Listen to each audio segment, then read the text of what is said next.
Last கிளாஸ்ல இருந்து ஒரு டவுட் கேட்டிருந்தீங்க. அதாவது நான் அந்த 3 போட்டிருந்தோம்ல, role, conflict, role, strain, role model. Robert K Patton சொன்னார், நான் சொல்லியிருந்தேன்ல. இதில் நான் ரோல் ஸ்ட்ரெயின் நான் எக்ஸ்பிளைன் பண்ணல, அதை கேட்டிருந்தீங்க. சிம்பிள் அது. இப்போ முதல்ல இது புரிஞ்சுல, வாட் இஸ் ரோல் கான்ஃப்ளிக்ட் புரிஞ்சுல. அந்த மிலிட்ரி எக்ஸாம்பிள் சொல்லியிருந்தால, ஒரு ஆளுக்கு வந்து சொசைட்டியில் நிறைய ரோல் இருக்கும். எந்த ரோல் பண்ணணுன்ற கான்ஃப்ளிக்ட் இருந்தால் ரோல் கான்ஃப்ளிக்ட். சரி, ரோல் ஸ்ட்ரெயின் என்ன அர்த்தம்னா, எக்ஸாம்பிள் நம்ம வந்து சச்சினை சொல்லலாம். இப்போ சச்சினுக்கு வந்து செஞ்சுரி அடிக்கிறது செம்ம ஈஸிங்க. எவ்வளோ அடிச்சிருக்காரு கரெக்டா.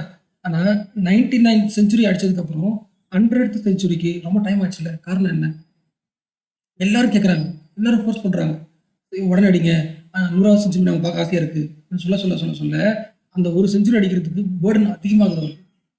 அவர் ரோல் பண்ணுறதுக்கே பேர்டன் ரொம்ப இது வரைக்கும் இது வரைக்கும் அவர் தான் பண்ணிட்டு வந்தார் அந்த ரோலை. அதே ரோலை அவர் பண்ணுறதுக்கு பயங்கர பேர்டன் ஆகுது. 100வது செஞ்சுரி அடிக்கிறதுக்கு ரொம்ப கஷ்டப்பட்டார், ரொம்ப டைம் ஆக்கினார். ரோல் ஸ்ட்ரெயின் அது எல்லாரும் லைஃப்குள்ளேயும் வந்துகிட்டே தான் இருக்கும். ஓகே, இது எல்லாத்தையுமே சோஷியலைஸ் படிப்பாங்க. அதான் ரோல் ஸ்ட்ரெயின். நமக்கு அது தேவையில்லை நான் சொல்லணும். நான் ராபர்ட் கே மார்டன் படிக்கும்போது சொல்லலாம், இன்டர் கிளாஸ் தானே போகுது, யூனிட் 1 தானே படிக்க போகிறோம். யூனிட் 1ல் நம்ம கம்பேரிட்டிவ் பண்ணிட்டு இருக்கோம். சோஷியாலஜி, சைக்காலஜி லாஸ்ட் கிளாஸில் பார்த்தோம்ல. சைக்காலஜி வந்து ஒரு கான்ஃப்ளிக்டை எப்படி படிக்கிறாங்க, இண்டிவிஜுவல் லெவலில் ஒரு ஆப்ஜெக்டாக பார்த்து படிக்கிறாங்க. அது சோஷியாலஜிஸ்ட் என்ன பண்ணுறாங்க, அந்த இண்டிவிஜுவலோட இஷ்யூவை லார்ஜர் சொசைட்டியோட கனெக்ட் பண்ணி படிக்கிறாங்கன்னு பார்த்துச்சுல. இன்னைக்கு அடுத்து பார்க்கலாம், சோஷியாலஜி அண்ட் ஹிஸ்ட்ரி படிக்கலாம். ஓகே, அப்புறம் சோஷியாலஜி வேறு என்ன படிக்கலாம், ஹிஸ்ட்ரி முடிச்சதுக்கப்புறம் வேறு எதுவும் இன்னும் சூப்பராக இருக்கும், எக்கனாமி படிக்கலாம். இது 2 படித்தாலே ஓரளவுக்கு மொத்தம் கவர் ஆகிடும். ஓகேவா, ஆரம்பிக்கலாம். ஓகே, அடுத்து ஆரம்பிக்கிறதுக்கு முன்னாடி ஒரு கொஸ்டின் தரேன். A4 ஷீட் எடுத்துக்கங்க. அந்த கொஸ்டினுக்கு ஆன்சர் எழுதி டெலிகிராமில் எனக்கு போஸ்ட் பண்ணதுக்கப்புறம் வீடியோ பாருங்கள். Okay, question simple. Synthetic school, difference between synthetic school, formal school. Okay, ஒரு 3 பாயிண்ட் எழுதுங்க. முதல்ல சிந்தட்டிக் ஸ்கூல் யார், அவங்க டிஃபைன் பண்ணுங்க. அவங்க யார், அவங்களோட எய்ம் என்ன. அதேமாதிரி ஃபார்மல் ஸ்கூலோட எய்ம் என்ன டிஃபைன் பண்ணுங்க. அடுத்து இந்த ஸ்கூலில் யாரெல்லாம் வருவாங்க. ஓகே, அதை எழுதுங்க 2வது பாயிண்ட். 3வது, அவங்களுக்கு ஏன் சிந்தட்டிக் ஸ்கூல் மேலே ஒரு இன்ட்ரெஸ்ட் இருக்குது, என்ன காரணம். இப்போ நான் சிந்தட்டிக் ஸ்கூலாக இருக்கிறேன்னா அதுக்கு என்ன காரணம், ஏதோ ஒரு ரீசன் இருக்குல்ல, அந்த ரீசன் எழுதுக்கணும். இந்த 3 எழுதுனதுக்கப்புறம் சப்மிட் பண்ணிவிடு. ஓகே, அடுத்து கிளாஸ்க்குள்ளே போகலாம். இன்னும் ஒன்று டவுட் கேட்டிருந்தீங்க. நான் லாஸ்ட் கிளாஸில் வந்து கமல்ஹாசன் சார் வந்து எக்ஸாம்பிள் சொல்லியிருந்தேன்ல, அதை வந்து எதுக்கு சொல்லியிருந்தேன்னா, அதாவது நம்ம ஃபஸ்ட்டு பார்க்கும்போது காமன் சென்ஸும் சோஷியாலஜியும் வெர்சஸ் சொல்லியிருப்பேன், எதிர்கள் சொல்லியிருப்பேன். நீ யோசிக்கிற மாதிரி கிடையாது, வேற மாதிரி யோசிப்பாங்க அப்படின்னு நான் சொல்லியிருப்பேன். கரெக்டாக? Yes. So common sense versus sociology தான் படிச்சிருப்போம். கரெக்டாக? ஆனால் என்ன ஆகுது, நம்ம காலப்போக்கில் சோஷியாலஜி சொன்ன நிறைய விஷயங்கள் ஆட்டோமேட்டிக்காக காமன் சென்ஸ் மைண்டுக்குள்ளேயும் ஆட் ஆகிடுது. What is mean common sense? எல்லாராலையும் அக்செப்ட் பண்ணிக்கிட்டா காமன் சென்ஸ், எல்லாராலையும் ஈஸியாக ஃபெமிலைஸ் பண்ணிக்கிட்டா காமன் சென்ஸ், எல்லாராலையும்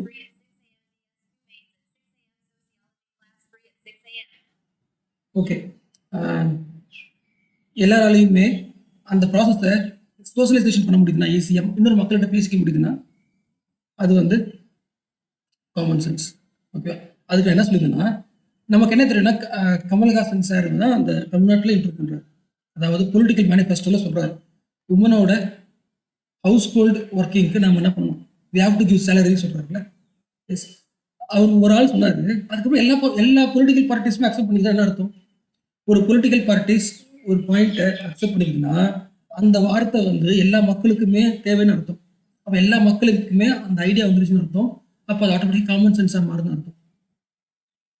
ஹவுஸ் ஹோல்டு ஒர்க்கை நம்ம ரெஸ்பெக்ட் பண்ணணும், அது வந்து ஒரு எக்கனாமி லேபர்ன்றத எல்லா மக்களும் தெரிஞ்சு போச்சு. Okay, yes. அப்போ என்ன பாயிண்ட் சொல்ல வரேன்னா, செல்மா ஜேம்ஸ் கேள்விப்பட்டிருக்கீங்களா? செல்மா ஜேம்ஸ் இவங்க தான் ஃபர்ஸ்ட் டைம் சொல்கிறாங்க. இவங்க ஒரு சோஷியாலஜிஸ்ட். சோஷியாலஜிஸ்ட், ஃபெமினிஸ்ட், இவங்க தான் முதல் முறையாக முன்வைக்கிறாங்க. She's a sociologist.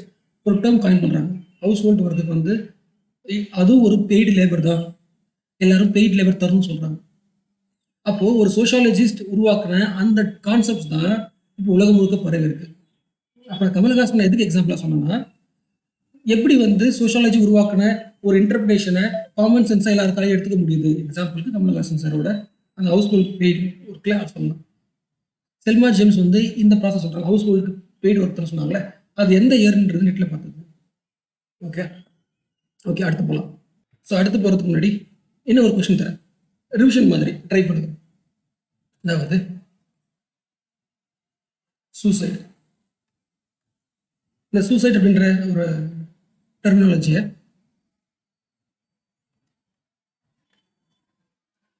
சைக்காலஜியும் படிப்பாங்க, சோஷியாலஜியும் படிப்பாங்க. ரெண்டு பேரும் படிப்பாங்க, ஆனால் ரெண்டு பேரும் ஒரே மாதிரி படிக்க மாட்டாங்க. They don't read or analyse in the same process. அது உங்களுக்கு தெரியும் இல்லை? அப்படி அப்படி என்ன டிஃப்ரெண்ட்டில் படிப்பாங்க அப்படின்றத ஒரு ஒரு 4 பாயிண்ட் எழுதிருக்குங்க.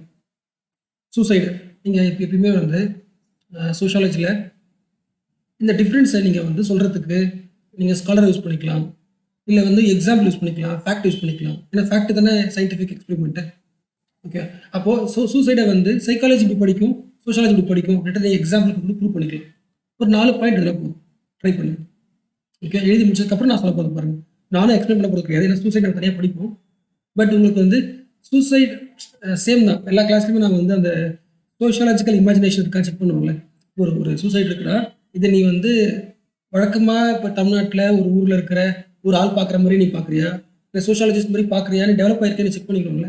உன்னோட பேப்பர் நான் பார்க்கும்போது தான் அடுத்த கொஞ்சம் இம்ப்ரூவ் இருக்குன்னு தெரியும். ஸோ கண்டிப்பாக இது இருக்கும். ஓகே ஓகே, நீங்கள் எழுதி அனுப்புனதுக்கப்புறம் பார்க்குறேன்னு நான் நம்புகிறேன், நான் சொல்கிறேன். Okay, suicide. இப்போ ஒரு ஆள் இருக்கான், இந்த ஆள் சூசைட் பண்ணிக்கிட்டாரு.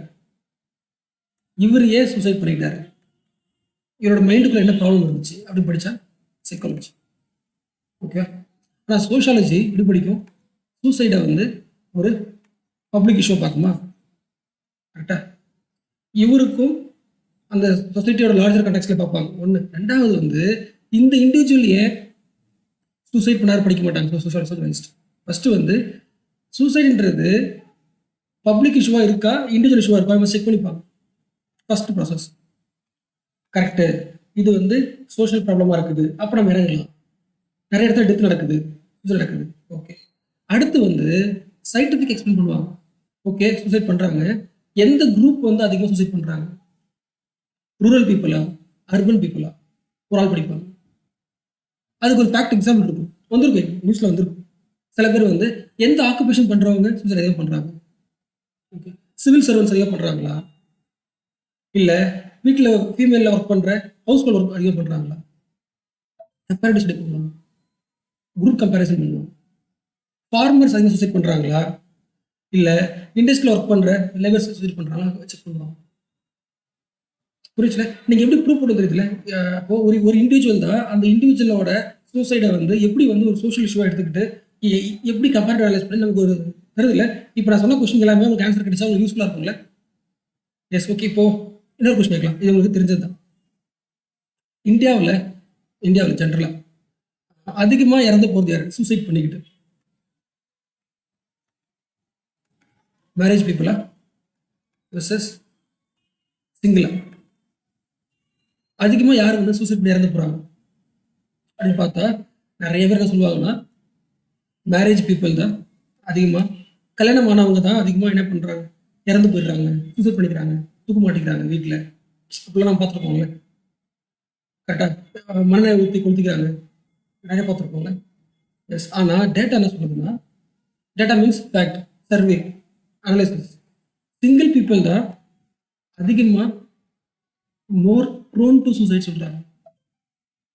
அப்போ அதுக்கு டேட்டா முடிஞ்சு போச்சு. அப்புறம் என்ன பண்ணிட்டோம், ஃபஸ்ட்டு வந்து ஒரு சூசைட் எடுத்துக்கிறோம், அது வந்து ஹோலிஸ்டிக்காக இருக்கா செக் பண்ணிக்கிறோம். அப்புறம் குரூப் கம்பேரிசன் பண்ணுறோம், எந்த குரூப் வந்து அதிகம் சூசைட் பண்ணது ஃபேக்ட் கண்டுபிடிச்சாச்சு. அதுக்கப்புறம் அதுக்கான சோஷியல் ஃபேக்டர்ஸ் என்ன, அதுக்கான பொலிட்டிக்கல் ஃபேக்டர்ஸ் கிடையாது. இப்போ ஃபேக்டர் வச்சு பார்த்தோன்னா மேரேஜை விட சிங்கிள் தான் அதிகமாக சூசைட் பண்ணுற ஃபேக்டர் இருக்குது. இது எப்படி கிடைச்சது? சோஷியல் மார்ஃபாலஜி நம்ம இருக்கா? இது பார்த்தோம்ல, யார் சிந்தனை ஸ்கூலில் முக்கிய நாள் இருக்கு, ஒரு 3 பிரான்ச் இருக்குது. அதில் ஃபர்ஸ்ட் பிரான்ச் என்னது? Social morphology. அவங்க என்ன பண்ணுவாங்க? பாப்புலேஷன் சென்சஸ் எடுப்பாங்க, எத்தனை பேர் இறந்து போகிறாங்க, ஃபீமேல் செக்ஸ் ரேஷியோ. அப்போ அந்த சோஷியாலஜிஸ்ட் எல்லாம் எடுத்து அனலைஸ் பண்ணிருப்பாங்க. நான் என்ன பண்ணுறேன்? அந்த டேட்டாவை எடுத்துக்கிட்டு அப்போது இந்த குரூப் இறந்து போகிறாங்கன்னா இதுக்கான சோஷியல் ஃபேக்டர்ஸ் என்ன, அதாவது சமூகம் எப்படி வந்து இதுக்கு வந்து ஹெல்ப் பண்ணுது. பொலிட்டிக் கிடையாது, அரசியல் கிடையாது, அது நம்ம ரெண்டு படம் எழுதிக்கலாம். ஃபர்ஸ்ட் பார்க்க வேண்டியது சொசைட்டி ஃபேக்டர்ஸ். அப்போ என்ன சொல்கிறாங்கன்னா, யார் சோஷியாலஜிஸ்ட் என்ன சொல்லுவாங்கன்னா, ஓகே மேரேஜ் வந்து உனக்கு ஒரு அட்ராக்ஷன் கொடுக்குது. அதாவது மேரேஜ் ஃபேமிலி உனக்கு ஒரு ஃபோர்ஸ் ஆஃப் இன்டெகிரிட்டி தருது. கரெக்டாக? அதாவது இப்போ நீ எங்கேயா வெளியே போகிறோன்னா, டைம் ஆகிடுச்சுன்னு ஏன் வரல, என்ன பண்ணிட்டு இருக்கீங்க, ஃபாஸ்ட்டாக வாங்க ஒன்று. அப்படி இல்லைன்னா நீங்கள் எங்கே போகிறீங்கன்னா அங்கே போகக்கூடாது, தப்பு அது, அதை பார்க்கக்கூடாது. அப்போ ஆட்டோமேட்டிக்காக உங்களுக்கு வந்து ஒரு ஃபோர்ஸ் ஆஃப் ரெஸ்ட்ரிக்ஷன் இருக்குல்ல, அது வந்து ஆட்டோமேட்டிக்காக உங்களை ஒரு இன்டெகிரிட்டியாக சேவ் பண்ண வச்சுது. அப்போது ஆட்டோமேட்டிக்காக உங்களை வந்து சூசைட் பண்ண உடனே விடாது. எது தப்பு எது ரைட்டுன்னு பார்த்துக்காத்து உங்களை அழகாக பார்த்துக்குன்னு சொல்லலாம். இப்போ சிங்கிள் பர்சனுக்கு வந்து எப்படி இருப்பாங்க? கம்ப்ளீட் ஃப்ரீடம், என்ன வேணால் பண்ணலாம். அப்போ என்ன வேணால் பண்ணலான்னா எதை வேணால் பண்ணலான்ற ஒரு இடத்துக்கு வருது இல்லை. So they are more prone to critical things. Critical சொல்லக்கூடாது, எக்ஸ்ட்ரீம் திங்ஸுக்கு போகிறதுக்கான வாய்ப்பு இருக்குது. இன்டெகிரிட்டி இல்லை. கரெக்டில்? இப்போ யோசிங்களேன், ஒரு ஊரில் வந்து ஒரு சிட்டியில் கம்ப்ளீட் சிங்கிள் பீப்புளாக இருக்காங்க, இன்னொரு ஊரில் ஃபேமிலியாக இருக்காங்க நிறைய பேர். இப்போ எங்கே சூசைட் நடக்கும்ன்றது உங்களுக்கு தெரியும். கரெக்டாக? சின்ன ஒரு இன்டர்பிரேஷன் இல்லை. கரெக்டாக? அப்போ வில்லேஜில் வந்து அதிகமாக சூசைட் இருக்காதுன்னு யோசிக்க முடியாது ஓரளவுக்கு. பிகாஸ் அங்கே என்ன இருக்கும்? அங்கே ஒரு கம்யூனிட்டி ஓரியன்டேஷன் இருக்குங்களே, பார்த்தோங்களே, ஜெர்மன் ஷாஃப்ட். கரெக்டாக? இப்படி தானே இதுதான் மெயின் கொஸ்டின் எழுதிக்கணும். ஒரு விஷயம் இருக்குது, இது பப்ளிக் இஷ்யூ, இதை வந்து எந்த குரூப் அதிகம் பண்ணுறாங்க, அப்போ வந்து இது வந்து ரூரல் பண்ண மாட்டாங்க. காரணம் நான் இப்போ நம்ம உங்களுக்கு ஆட்டோமேட்டிக்காக யோசிக்க சொல்லிட்டே இருக்கும். அப்போ அர்பனில் அசோசியேஷனாக இருக்காங்க, இண்டிவிஜுவலாக இருக்காங்க, பேசுறதுக்கு ஆள் கிடையாது. ஸோ ஆட்டோமேட்டிக்காக they can able to prone to suicide. There more under crisis, social crisis, elimination கிரைசிஸ்ன்னு நம்ம ஆட்களை போட்டு எழுதிக்கலாம். புரிஞ்சுல? எஸ். அப்போ நம்ம இது வரைக்கும் நம்ம என்ன தடவை நம்ம பண்ணோம், அந்த இண்டிவிஜுவல் ஏன் இறந்து போனாரு, அவருக்கு என்ன காரணம், நேற்று அவனை யார் டார்ச்சர் பண்ணுறதுன்னு பார்க்கல, அவன் பேர் என்ன கூட நம்ம பார்க்கல, அவன் யாருன்னே தெரியல. ஆனால் ஒரு சோஷியாலஜிக்கலாக நம்ம என்ன பண்ணுறோம், இதுக்கான காரணத்தை கண்டுபிடிச்சி அடுத்து வர்ற ஜென்ரேஷன் நம்ம காப்பாற்றுறதுக்கு ஒரு ஐடியா கிடைக்குதுல்ல. இதுதான் difference between psychology and sociology. Okay, இன்னும் ஒரு கொஸ்டின் ட்ரை பண்ணுங்க, நீ ட்ரை பண்ணுங்க. மென் வெர்சஸ் உமன், இந்த ரெண்டு குரூப் தரேன். இப்போ நான் என்ன சொன்னேன்னா மென் வெர்சஸ் உமன் தான் சொன்னாங்க. அப்போ நான் மென்ன்றது ஒரு குரூப் தான்ல. கரெக்டாக? அப்போ ஆட்டோமேட்டிக்காக சோஷியாலஜிஸ்ட் என்ன பண்ணுவாங்க, குரூப் தான் படிப்பாங்க. இது ஒரு குரூப்பு, இது ஒரு குரூப், மென் வெர்சஸ் உமன். ஓகே, இந்த ரெண்டு குரூப்பில் எங்கே வந்து சூசைட் ரேட் அதிகமாக இருக்கும், எங்கே கம்மியாக இருக்கும் அப்படின்றதுக்கு ஒரு 4 பாயிண்ட்ல ஆன்சர் சொல்லுங்கள். ஃபர்ஸ்ட் ஒரு ஃபேக்ட் எழுதிருக்கேன், சூசைட் ரேட் எங்கே அதிகமாக இருக்கும், மென்னில் தான் அதிகமாக நான் சொல்லிட்டேன். ஓகே, அதிகமான சூசைட் ரேட் மென் தான் அதிகம் பண்ணிக்கிறாங்க, முடிஞ்சு போச்சு. ஓகே, அப்போ இதுக்கான காரணம் என்ன நீங்கள் ஒரு 2 பாயிண்ட் எடுக்க முடியும் சோஷியாலஜிக்கலாக யோசிச்சு. இப்போ நான் லாஸ்ட் சொன்னல அதே தீமில் எடுத்துக்கு, அதே தீமில் யோசிச்சு சோஷியல் இம்பேக்ட் என்ன அங்கே அதிகமான சூசைட் ரேட் எடுத்தாங்க. ஓகே ஓகே ஓகே இந்த மாதிரி நிறைய கம்பேரிட்டிவ் பண்ணலாம். இப்போ மென் உமன் யோசிக்கும் போது கொஞ்சம் இன்ட்ரெஸ்டிங்காக இருக்குல்ல. இப்போ இப்படி யோசிக்கல, அதாவது ஒரு ஆள் கடவுளை கும்பிடுறான், ஒரு ஆள் கடவுளை கும்பிடல, எந்த குரூப் அதிகமாக சூசைட் பண்ணிக்கிறது? இது ஒரு முக்கியமான ஸ்டடி இல்லை. கரெக்டா? அப்போ இது என்னது? தீஸ்டிக் குரூப், தீசம், கடவுளை கும்பிடுற குரூப். இது வந்து ஏத்திஸ்ட் குரூப். அப்போ இந்த 2 குரூப்ல எந்த குரூப் வந்து அதிகமாக சூசைட் ரேட் அதிகமாக பண்ணிக்குது? இது ஒரு கண்டுபிடிப்புல இது ட்ரை பண்ணுங்க. இது நீங்கள் தெரிய சொல்லுங்க. நான் ஃபர்ஸ்ட் ஒன்றுக்கு வந்து ஃபேக்ட் சொல்லிட்டேன், அடுத்து எப்படி எந்த தீம்ல எழுதுன்னு சொல்லிட்டேன். 2வது எக்ஸாம்பிளில் நான் ஃபேக்ட் ஆன்சர் பண்ணிட்டேன், நீங்கள் தீம் அதே தீம்ல ப்ரெசென்ட் பண்ண போறீங்க. இது 3வது எக்ஸாம்பிள். நீங்கள் தான் கண்டுபிடிக்கணும், ஏத்திஸ்டா தீஸ்டிக் பீப்புளா, யார் அதிகமாக இறந்து போகிறாங்க, எங்கே சூசைட் ரேட் அதிகமாக இருக்குது, அதுக்கான காரணம் என்ன? ஓகே, ட்ரை பண்ணுங்க. இதுதான் நீங்கள் ஓ இந்த லாஸ்ட் 10 வீடியோஸை கேட்குறீங்களா, அது உங்களுக்கு படிப்பு கிடையாது. நான் ஒர்க் தரல, அந்த ஒர்க்கை வந்து நீங்கள் மறுபடியும் வந்து திங்க் பண்ணாமல் எழுதினீங்கன்னா வேஸ்ட்டு. நீங்கள் எப்போ திங்க் பண்ணுறீங்களோ அப்போ தான் நீங்கள் படிக்க ஆரம்பித்தீங்க அர்த்தம். ஓகே ஓகே, என்ன ஒன்று கேட்குறேன். ஏதோ ஒரு கண்ட்ரி எடுத்துக்கலாம், ஏதோ ஒரு நாடு. ஓகே, ஏதோ ஒரு கண்ட்ரி சண்டை போட்டுருக்கு, அதாவது வாரில் இருக்கு. இன்னொரு கண்ட்ரி பீஸ்ஃபுல்லாக இருக்கு. ஓகே, அப்போ சண்டை போடுற கண்ட்ரி ஒரு குரூப்பாக வச்சுக்கலாம், சண்டை போடாத கண்ட்ரி பீஸ்ஃபுல்லாக இருக்கு ஒரு குரூப்பாக இருக்கலாம். எந்த ஊரில் சூசைட் ரேட் அதிகமாக இருக்கும்? நீங்களாம் ஃபஸ்ட் ஒரு ஐடியா வச்சுக்கலாம். நான் சொல்கிறதுக்கு முன்னாடி உங்களுக்கு என்ன தோணுது? ஆனால் அதாவது டக்கு நமக்கு தோணும், அதுக்கு என்ன காரணம்னு யோசிங்க. சேம் தான், லாஸ்ட் டைம் சொன்ன சேம் தீம் தான். ஓகேவா? என்ன கொஸ்டின் கேட்ட புரிஞ்சுல? எஸ், அதாவது இன் விச் 1 செகண்ட். ஓகே, இதில் வந்து டேட்டா என்ன சொல்கிறாங்கன்னா, எந்த கண்ட்ரி வாரில் இருக்குதோ அந்த கண்ட்ரியில் தான் சூசைட் ரேட் வந்து ரொம்ப கம்மின்னு சொல்கிறாங்க. சூசைட் ரேட் கம்மின்னு சொல்கிறாங்க. எக்ஸாம்பிள் டேட்டா பார்த்தா உங்களுக்கு தெரிஞ்சிடும், நீங்கள் நெட்டில் போட்டாலே வந்துடும். ஓகேவா? ஓகே, இப்போ எக்ஸாம்பிள் வந்து இந்தியா வச்சுக்கலாம். இந்தியா பீஸ்ஃபுல்லாக இருக்குது. ஒரு காலத்தில் இந்தியா பீஸ்ஃபுல்லாக இருக்கும், இன்னொரு காலத்தில் இந்தியா வார் டைமில் இருக்குது. இந்தியா வார் வித் பாகிஸ்தான் வச்சுக்கலாம். ஓகே, ஸோ இப்போ நம்ம என்ன பண்ணுறோம், ஒரு கண்ட்ரி எடுத்துக்கிட்டோம். இப்போ இந்தியா வந்து பீஸ்ஃபுல்லான காலத்தில் சூசைட் ரேட் அதிகமாக இருக்குமா, வார் டைமில் நிறைய மக்கள் வந்து சூசைட் பண்ணிப்பாங்களா கேட்டால், கம்பேர் பண்ணி பார்த்தா வார் டைமில் சூசைட் ரேட் குறையுதுன்னு சொல்கிறாங்க. சேம் தீம், அதாவது இந்தியாவுக்கு ஒரு பிரச்சனை, நம்ம இன்னொரு நாட்டை சண்டை போடுறோம் அப்படின்னு நம்ம பண்ணும்போது ஆட்டோமேட்டிக்காக நமக்குள்ள நேஷனலிசம் அப்படின்ற ஒரு கான்செப்ட் இருக்குல்ல, அது இன்டெகிரேஷன் அதிகமாகிடுது, ஹை இன்டெகிரேஷன் ஆகிடுது. அப்போ நமக்குள்ள இருக்கிற இன்டர்னல் கான்ஃப்ளிக்டையும் மறந்துடும். நெய்பர்ஹுட் எல்லாருமே சேர்ந்து ஒரு இன்டெகிரிட்டி கிடைச்சிருக்கு. ஆட்டோமேட்டிக்காக அந்த ஃபீலிங்கில் நமக்கு இன்டர்னல் கான்ஃப்ளிக்ட் இருக்கிறதால சூசைட் குறைஞ்சு போச்சு. இப்போ நமக்கு என்ன ஆயிடுச்சு, நமக்குள்ள எதிரி நாம கிடையாது, பக்கத்துல இருக்காங்க கிடையாது, நம்மளோட எதிரி நம்ம வேற ஆள் கிடையாச்சு, பாகிஸ்தான் தான் எதிரி. ஓகே, ஸோ பாகிஸ்தான் தான் எதிரின் போது நம்ம எல்லாரும் ஃப்ரெண்ட்ஸ் ஆயிடுறோம், நமக்குள்ள வந்து இன்டெகிரேஷன் கிடைச்சிருது. அப்போ அந்த டைம்ல சூசைட் குறையுதுன்னு சொல்றோம். கரெக்டா? அப்போ இப்போ யோசிச்சு பாருங்களேன், இந்த மாதிரி இப்போ நான் பேசினோம்ல கண்ட்ரி வைஸ் கம்பேர் பண்ணி, இந்த மாதிரி சைக்காலஜிஸ்ட் படிக்க வாய்ப்பு இருக்கா? வாய்ப்பே இல்லைங்க. இதான் டிஃப்ரென்ஸ். ஓகே, இப்போ யோசிங்களேன், இப்போ வந்து அப்போ எந்த டைமில் நமக்கு வந்து வச்சுக்கலாம் கம்பேர் பண்ணுறதா? இப்போ வந்து மாடர்ன், இப்போ 2000 தாண்டி ஆச்சுல, 21st சென்ச்சுரியில் இப்போ மோஸ்ட்லி இந்தியாவுக்குள்ள அர்பனாக இருக்கிறோம்னா நம்ம என்னவா இருக்கும், கம்யூனிட்டி ஃபீலிங்கை விட அசோசியேஷன் ஃபீலிங் தான் அதிகமாக இருக்கும். கரெக்டாக? Individualistic feeling. ஓகே, அப்போ நமக்கு வந்து நமக்குள்ளேயே நிறைய பேர் ஒரு கான்ஃப்ளிக்ட் இருக்கும். ஓகே, அப்போது அதை சரி பண்ணுறதுக்கு எதையும் யூஸ் பண்ணிக்கலாம், நேஷனலிஸ்ட் ஃபீலிங் யூஸ் பண்ணிக்கலாம்னு சொல்லலாம், எழுத முடியல, என்டர் பண்ண முடியல.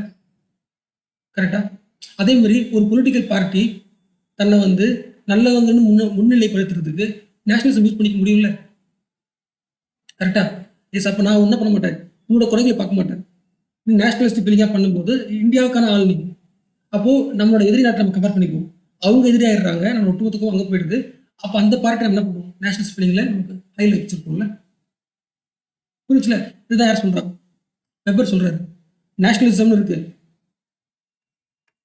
One of the organ. Okay, இந்த ஆர்கனை ஒவ்வொருத்தரும் எப்படி பயன்படுத்துறாங்க, what is the individual motive action, அதை பாருங்க. ஹூஸ் அதை எப்படி பயன்படுத்துறாங்க பாருங்க. ஓகே ஓகே, அடுத்து பார்க்கலாம். ஓகே, இப்போ உங்களுக்கு இது புரிஞ்சா? அப்போ நம்ம உங்களுக்கு ஒரு டாபிக், இப்போ சூசைடு அப்படி எடுத்துக்கிட்டாலே உங்களால் ஒரு 5 தர முடியுது. உங்களால் நேஷனலிசம் பேச முடியுது, இந்த நேஷனலிசம் இருந்துச்சுன்னா சூசைட் ரேட் என்ன ஆகுது, கம்மியாகுதுன்னு பேச முடியுது. நேஷனலிசம் எப்படி வந்து ஒரு பொலிட்டிக்கல் பார்ட்டிக்கு யூஸ் ஆகுதுன்னு படிக்க முடியுது. அடுத்தது மாடர்னிசம் காலத்தில் சூசைட் ரேட்டை குறைக்கிறதுக்கு நேஷனல் இன்டகிரேஷன் ஒரு ஹெல்ப்ஃபுல் டூலாக மாறுது. கரெக்டாக? ஓவராலாக யூஸ் பண்ணிக்கலாம்ல. எஸ், இது எல்லாத்தையும் யார் படிக்கிறா? டர்க்கைம் தானே படிக்கிறாரு. டர்க்கைம் தான் இதெல்லாம் சூசைட் ரேட்டை பற்றி சொல்கிறார். Suicide is the social fact, ஒரு குரூப்போட ஃபேக்ட். அந்த குரூப்போட ஃபேக்ட் கண்டுபிடிங்க, நான் கண்டுபிடிக்கிறேன். அது டர்க்கைம் படிக்கும்போது பார்த்துக்கலாம். ஓகே ஓகே, இன்னும் ஒரு 2 கொஸ்டின் கேட்குறேன். அதே மாதிரி நான் நம்புறேன். இப்போ நான் வந்து உங்கள்கிட்ட டிஸ்கஸ் பண்ணுறேன்னா ஃபர்ஸ்ட் நான் கொஸ்டின் கேட்டு தான் ஆன்சரே பண்ணுறேன். இந்த கொஸ்டின் கேட்கும்போது உங்களுக்குள்ள இன்டர்னலைசேஷன் நடக்கணும். இதுக்கு என்ன ஆன்சராக இருக்கும், ஆன்சர் ரெடி ஆயிடுச்சு, அதுக்கு என்ன காரணமாக இருக்கும் அப்படின்னு முடிவு பண்ணிடணும். நீங்கள் உங்களோட ஓன் ஒப்பீனியன் ரெடி பண்ணிக்கணும். ஓகே, உங்களோட ஓன் ஒப்பீனியன் ரெடி பண்ணால் மட்டும்தான் என்னோட ஆன்சர் நீங்கள் கம்பேர் பண்ணிவிட்டு உங்களை அடுத்த லெவல் இம்ப்ரூவ் பண்ண முடியும். ஓகேவா, என்னோட எய்மே அதான். ஜஸ்ட் வந்து நான் சொல்கிறத எடுத்துக்காதீங்க, அது வேஸ்ட்டு, அது உங்களுக்கு யூஸே ஆகாது. ஓகே, இப்போ அடுத்த ஒரு கொஸ்டின் கேட்குறேன். இப்போ நம்ம இருக்கிறது 21st செஞ்சுரி.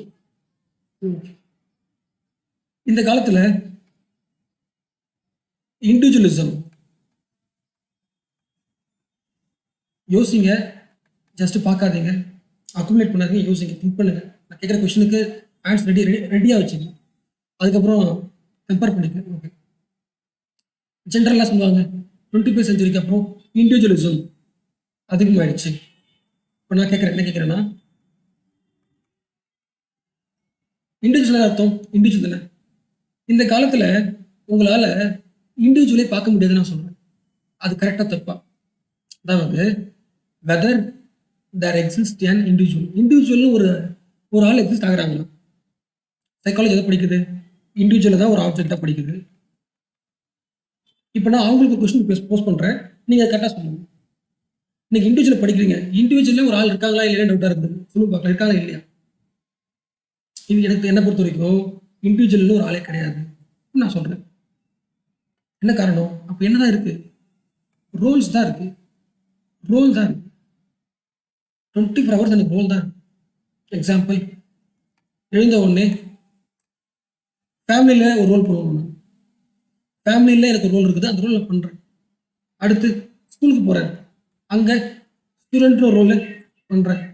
அதுக்கப்புறம் கடைக்கு போகிறேன், ஃப்ரெண்ட்ஸ்குள்ளே போகிறேன், நான் அங்கே ஃப்ரெண்டுன்னு ஒரு ரோல் பண்ணுறேன். கரெக்டா? அதுக்கப்புறம் சில இடத்துக்கு போகிறேன், அங்கே நான் ஆடியன்ஸ்னு ஒரு ரோல் ப்ளே பண்ணுறேன். இது இண்டிவிஜுவலே இல்லையே. Where is my individual? கரெக்டா? அப்போ இது உங்களுக்கு தெரியணும், எப்படி வந்து ஒரு சோஷியல் ஃபோர்ஸஸ் இண்டிவிஜுவலே காணாமல் ஆக்கிட்டு பாருங்க.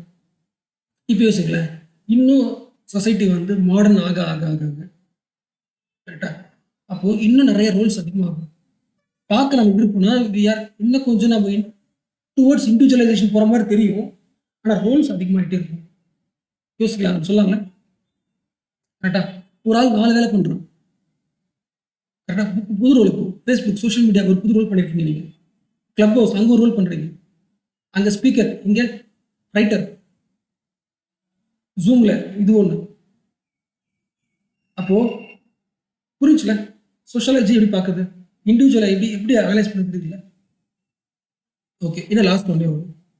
ஓகே, எர்வின் காஃப்மேன் என்ன சொல்லியிருக்கேன்ல. எஸ், இப்போ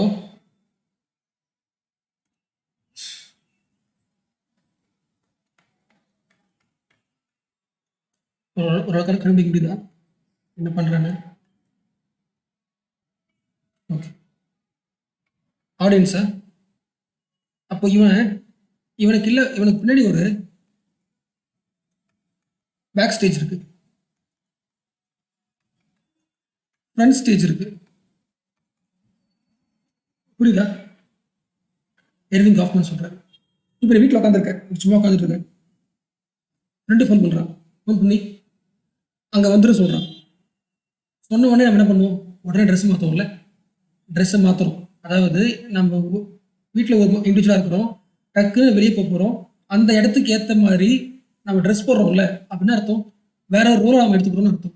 வேற ரோலில் நம்ம போட்டுக்கிட்டு அங்கே போயிட்டு ஆக்ட் பண்ணுறோம். ஃப்ரண்ட் ஸ்டேஜில் ஆக்ட் பண்ணுறோம். அங்கே போன உடனே நம்மளோட பெர்ஃபார்மன்ஸ் இருக்குல்ல, நம்மளோட பெர்ஃபார்மன்ஸ் அது ஆக்டிங், ஃப்ரண்ட் ஸ்டேஜ் ஆக்டிங். அதுக்கு முன்னாடி பேக் ஸ்டேஜில் இருந்தேன், சேம் மேட்ச் தியேட்டர் தான். கரெக்டா? இப்போ நான் இப்போ தான் போயிட்டு ஃப்ரெண்டை பார்த்து ஹாய்டான்னு சொல்கிறேன். ஓகே, அப்படி சொல்லும் போதே உடனே ஃபோன் வருது வீட்டில் இருந்து. நான் எப்போ வரேன், எங்கே இருக்குன்னு கேட்ட உடனே ஆன் தி வே நான் சொல்லுவேன், இது வந்துட்டே இருக்குன்னு சொல்லுவேன். இப்போ தான் போய் பார்க்கவே போனேன், 5 நிமிஷம் ஆகலை, நான் ஆன் தி வேன்னு சொல்கிறேன். என்ன அர்த்தம்? அப்புறம் ஃப்ரெண்ட்கிட்ட பேசிட்டு இருக்கும்போது அங்கேயே இருக்கணும், என்ன பண்ணுறேன், ஒரு ரோல் பண்ணிட்டு இருக்கேன். அடுத்து என்ன பண்ணுறேன், மறுபடியும் இன்னொரு ஃப்ரெண்ட் ஸ்டேஜ், ஃப்ரெண்டு கூட பேசிட்டு இருக்கல, அது ஒரு ஃப்ரெண்ட் ஸ்டேஜ், பார்த்து ஹாய் சொல்கிறேன். அடுத்த ஒரு கால் வருது, அந்த காலை மறுபடியும் என்ன பண்ணுறேன், இன்னொரு ஃப்ரெண்ட் ஸ்டேஜ் ட்ராமா பண்ணுறேன். ஆக்ட் பண்றேன், இதோ வந்துட்டேன் உடனே வந்துட்டேன். கரெக்டா? அப்போ கம்ப்ளீட்டா ஓவர்லாப் ஆயிட்டே இருக்கு. எது ஓவர் ஆயிட்டே இருக்கு? ரோல்ஸ். அப்ப இந்த ஒவ்வொரு ரோல்ஸ் நம்ம என்ன பண்ணுதுன்னா, அந்தந்த இடத்துக்கு நமக்கான ஒரு இம்ப்ரெஷன் மேனேஜ்மெண்ட் சொல்லுவோம். Impression management. நான் அப்படியே கிளம்பி போல. அந்த இடத்துக்கு ஒரு ரோல் எடுத்துக்கிட்டு, அந்த இடத்தோட இம்ப்ரெஷன் மேனேஜ்மெண்ட்டை போய் நான் பெர்ஃபார்ம் பண்றேன். இது சொன்னது தான் Erving Goffman. So there is no individual exist. எல்லா இடத்துலையும் ஓவர்லாப் ஆயிருக்க ரூல்ஸ். அதே ஃப்ரெண்ட் இடத்துல அதே ஒரு ஃப்ரெண்டு இருக்காங்க, டக்கு புது ஆள் வரான், அவன் முன்னாடி உன்னோட ஒரு ரோல் வேற மாதிரி மாறும். ஓகே, இதான் சைக்காலஜிக்கும் சோஷியாலஜிக்கும் difference. There is no individual சொல்றாங்க. யார் சொல்றா? சோஷியாலஜி. அப்படி இண்டிவிஜுவல் எக்ஸிஸ்ட் ஆகுறான்னா he is not existing alone. கரெக்டா? ஒரு பெரிய லார்ஜர் சோஷியல் ஸ்டேஜில் நின்றுட்டு தான் பெர்ஃபார்ம் பண்றான். ஓகே, இது போதும். அடுத்து போகலாம். ஸோ அடுத்து முக்கியமான சப்ஜெக்டை போகலாம். Serious issue. ஹிஸ்ட்ரிக்கும் சோஷியாலஜிக்கும் என்ன டிஃப்ரென்ஸ் சப்ஜெக்ட் மேட்டர்ல? அதுக்கு முன்னாடி நமக்கு ஜென்ரலாக ஒன்று தோணும்ல, ஹிஸ்ட்ரின்ற சப்ஜெக்ட் வந்து ஒரு பெரிய வாஸ்டாக தோணும்ல, ரொம்ப அதிகமாக இருக்கிற மாதிரி தெரியும்ல. மாடர்ன் இந்தியா இருக்கும், ancient history, art and culture, இது முடிக்கவே முடியாது, பெருசு மாதிரி தோணும்ல. இது ஒன்று. ஹிஸ்ட்ரி வந்து எதை படிக்கும் ஜென்ரலாக பார்த்தீங்கன்னா, நான் சொல்லும் போது உங்களுக்கு தெரிஞ்சிருக்குல்ல, பாஸ்ட்னு வருது. கரெக்டாக? பாஸ்ட் ஹிஸ்ட்ரியை படிக்குது. முக்கியம் எந்த ஹிஸ்ட்ரி படிக்குது? அதாவது பாஸ்ட் ஹிஸ்ட்ரி ஆஃப் ரிலிஜனை படிக்குது, பாஸ்ட் ஹிஸ்ட்ரி ஆஃப் எக்கனாமியை படிக்குது, பாஸ்ட் ஹிஸ்ட்ரி ஆஃப் ஃபேமிலியை படிக்குது. இல்லை இல்லை, இப்போ ரிலிஜனோட எவல்யூஷன் முழுக்க படிக்கிறது தியாலஜிஸ்ட் படிப்பாங்க. எக்கனாமியோட எவல்யூஷன் படிக்கிறது சோஷியாலஜிஸ்ட் படிப்பாங்க, எக்கனாமிஸ்ட் படிப்பாங்க. அப்போ ஹிஸ்ட்ரி வந்து எதை படிக்குது? பாஸ்ட்டை படிக்குது. அதில் சொசைட்டி படிக்குதுல்ல. கரெக்டா? அதாவது American society, Greek society, Indian society. அப்போ சொசைட்டியோட பாஸ்ட் ஹிஸ்ட்ரியை படிக்குது. இப்போதைக்கு ஒன்று புரிஞ்சு போச்சுல. இப்போதைக்கு நான் பேசுனதுலேருந்து ஒன்று நீங்கள் இன்னொன்று முக்கியமானது, நான் சொல்கிறத வந்து அண்டர்ஸ்டாண்ட் பண்ணிக்காதீங்க, எடுத்துக்காதீங்க, அதை வந்து அனலைஸ் பண்ணுங்க. நான் சொல்கிறத கேட்டுட்டு அது கரெக்டான யோசிக்கிறது, அதாவது அந்த பாயிண்டை எடுத்துக்கிட்டு அந்த பார்வையில் பார்க்க ஆரம்பிங்க. ஓகே, இன்னைக்கு நம்ம ஒரு கிளாஸ் பார்க்குறோம்னா அந்த கிளாஸில் நான் என்ன சொல்லி தரணும், அந்த பார்வையில் அடுத்த கிளாஸ் வர வரைக்குமே நீங்கள் எல்லாத்தையும் விட்ற பண்ணணும். அதே ஆங்கிளில் பார்க்கணும், அதே ஆங்கிளில் பார்க்கணும். அப்போ தான் நீங்கள் என்ன மாறுறீங்க, உங்களுக்கு வந்து சோஷியாலஜி ஹேபிட்டாக மாறுது, உங்கள் ரைட்டிங் ஈஸியாக வரணும். ஓகே, எடுத்துக்காதீங்க, எடுத்து வந்து வச்சுக்கிட்டு இதை எழுதணும் வைக்க, அதை கண்டிப்பாக நீங்கள் மார்க் முடியாது. ஓகே, உங்களுக்கு ஒரு ஃப்ளோ வரணும்ல. அப்போ வந்து இந்த ஒரு செப்டம்பர் மாதத்துக்குள்ளே இந்த ஹேபிட்டை வளர்க்குறது. ஒரு பாயிண்ட் சொல்கிறேன்னா அந்த ஆங்கிளில் பாருங்க, அந்த ஆங்கிள்லேயே யோசிச்சு பாருங்க, வேற ஆங்கிள் கிடைக்க பாருங்க. ஓகே, இப்போதைக்கு ஒன்று தெரிஞ்சிருக்கும். ஹிஸ்ட்ரினாலே என்ன அர்த்தம்னா chronology, past. கரெக்டா? History studies about the past society. கரெக்டா? ஓகே, இப்போ சோஷியாலஜி சொசைட்டி தான் படிக்கிறது. சோஷியாலஜி ஸ்டடிஸ் அபவுட்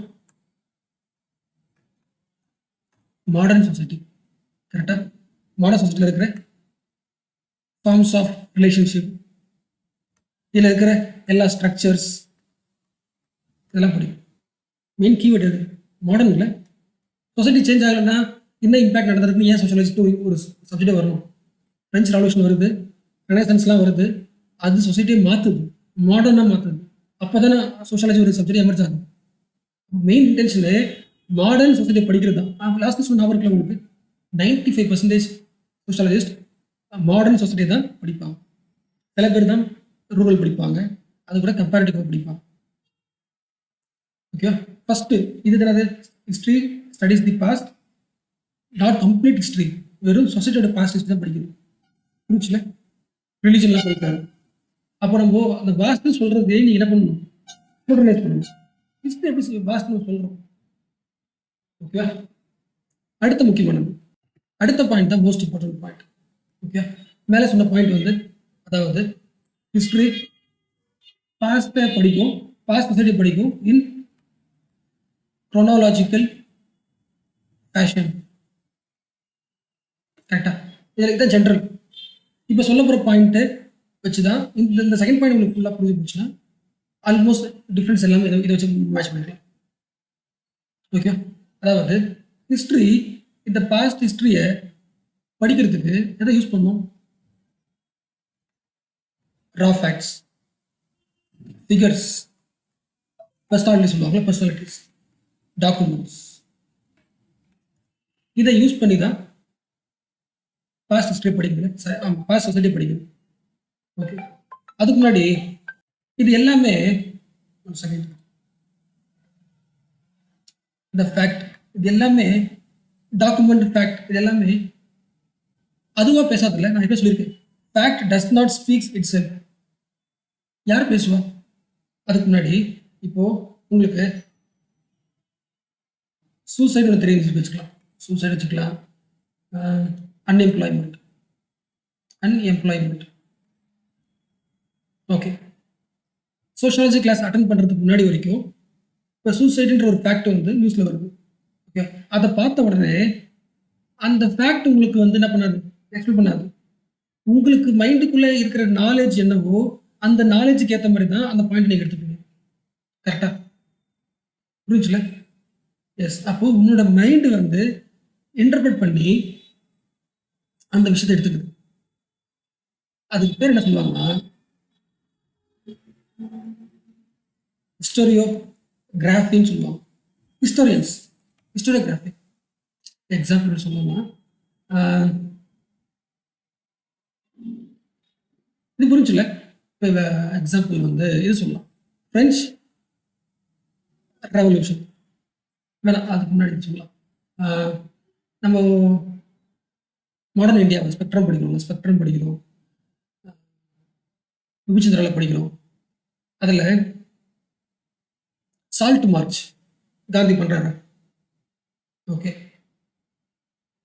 அதுக்கு முன்னாடி அந்த ஒட்டுமொத்த ஸ்பெக்ட்ரம் ஒரு தடவை யோசிச்சு பாருங்களேன், இண்டெக்ஸ் யோசிச்சு பாருங்களேன். மாடர்ன் இந்தியாவோட இண்டெக்ஸை கம்ப்ளீட்டாக முழுக்க it is full of men சொல்லலாமா? மென்களோட டிஸ்கஷன், டிபேட்டு, போராட்டம், அவங்க பேசினது, இவங்க அடிச்சது, சோல்ஜர்ஸு, கரெக்டாக எம்பரர்ஸு, வைஸ்ராய்ஸ், சுற்றி ஃபுல்லாக மென்னாக இருக்காங்கல்ல, யாரும் இல்லை, உமனே இல்லைல்ல. ஓகே, இப்போ இந்த கண்டெக்ஸ்டில் இன்னொரு பாயிண்ட் சொல்கிறேன். காந்தி வந்து சால்ட் மார்ச்சுக்கு படிச்சிருக்கோம்ல, என்ன ஒரு ரியல் ஃபேக்ட்னா, சால்ட் மார்ச்சில் உமன் வந்து கலந்துக்கிறதுக்கு காந்தி வேணான்னு சொன்னார். அவர் பிடிக்கல. ஓகே, அப்படி கலந்துக்கிட்டாங்க. ஒரு உமன் சொல்றாங்க, சரோஜினி நாயுடு சொல்றாங்க, உமன் கலந்துக்கிட்டா சூப்பராக சொல்றாங்க. அதுக்கப்புறம் எடுத்துக்கிட்டாங்க. ஓகே, அப்போ இது ஜஸ்ட் வந்து காந்தி வந்து ஸ்டார்டிங் வந்து உமனை சால்ட் மார்ச்சில் கலந்துக்க வைக்கல, இது ஃபேக்ட். ஆனா ஏன் கலந்துக்க வைக்கல காந்தி? அவருக்கு ஒரு காரணம் இருக்குல்ல. இந்த காரணம் நமக்கு தெரியுமா? தெரியாது. இந்த ஹிஸ்டரி முடிஞ்சு போச்சு. History has gone, history has dead. அந்த ஃபேக்ட் மட்டும் இருக்கு. அப்ப என்ன பண்ணுவீங்க நீங்க? அந்த ஃபேக்டை பார்த்த உடனே ஒவ்வொரு ஆள் ஒன்று சொல்லுவோம், ஹிஸ்டோரியோகிராஃபிஸ்ட் ஒவ்வொரு மாதிரி சொல்லுவோம்.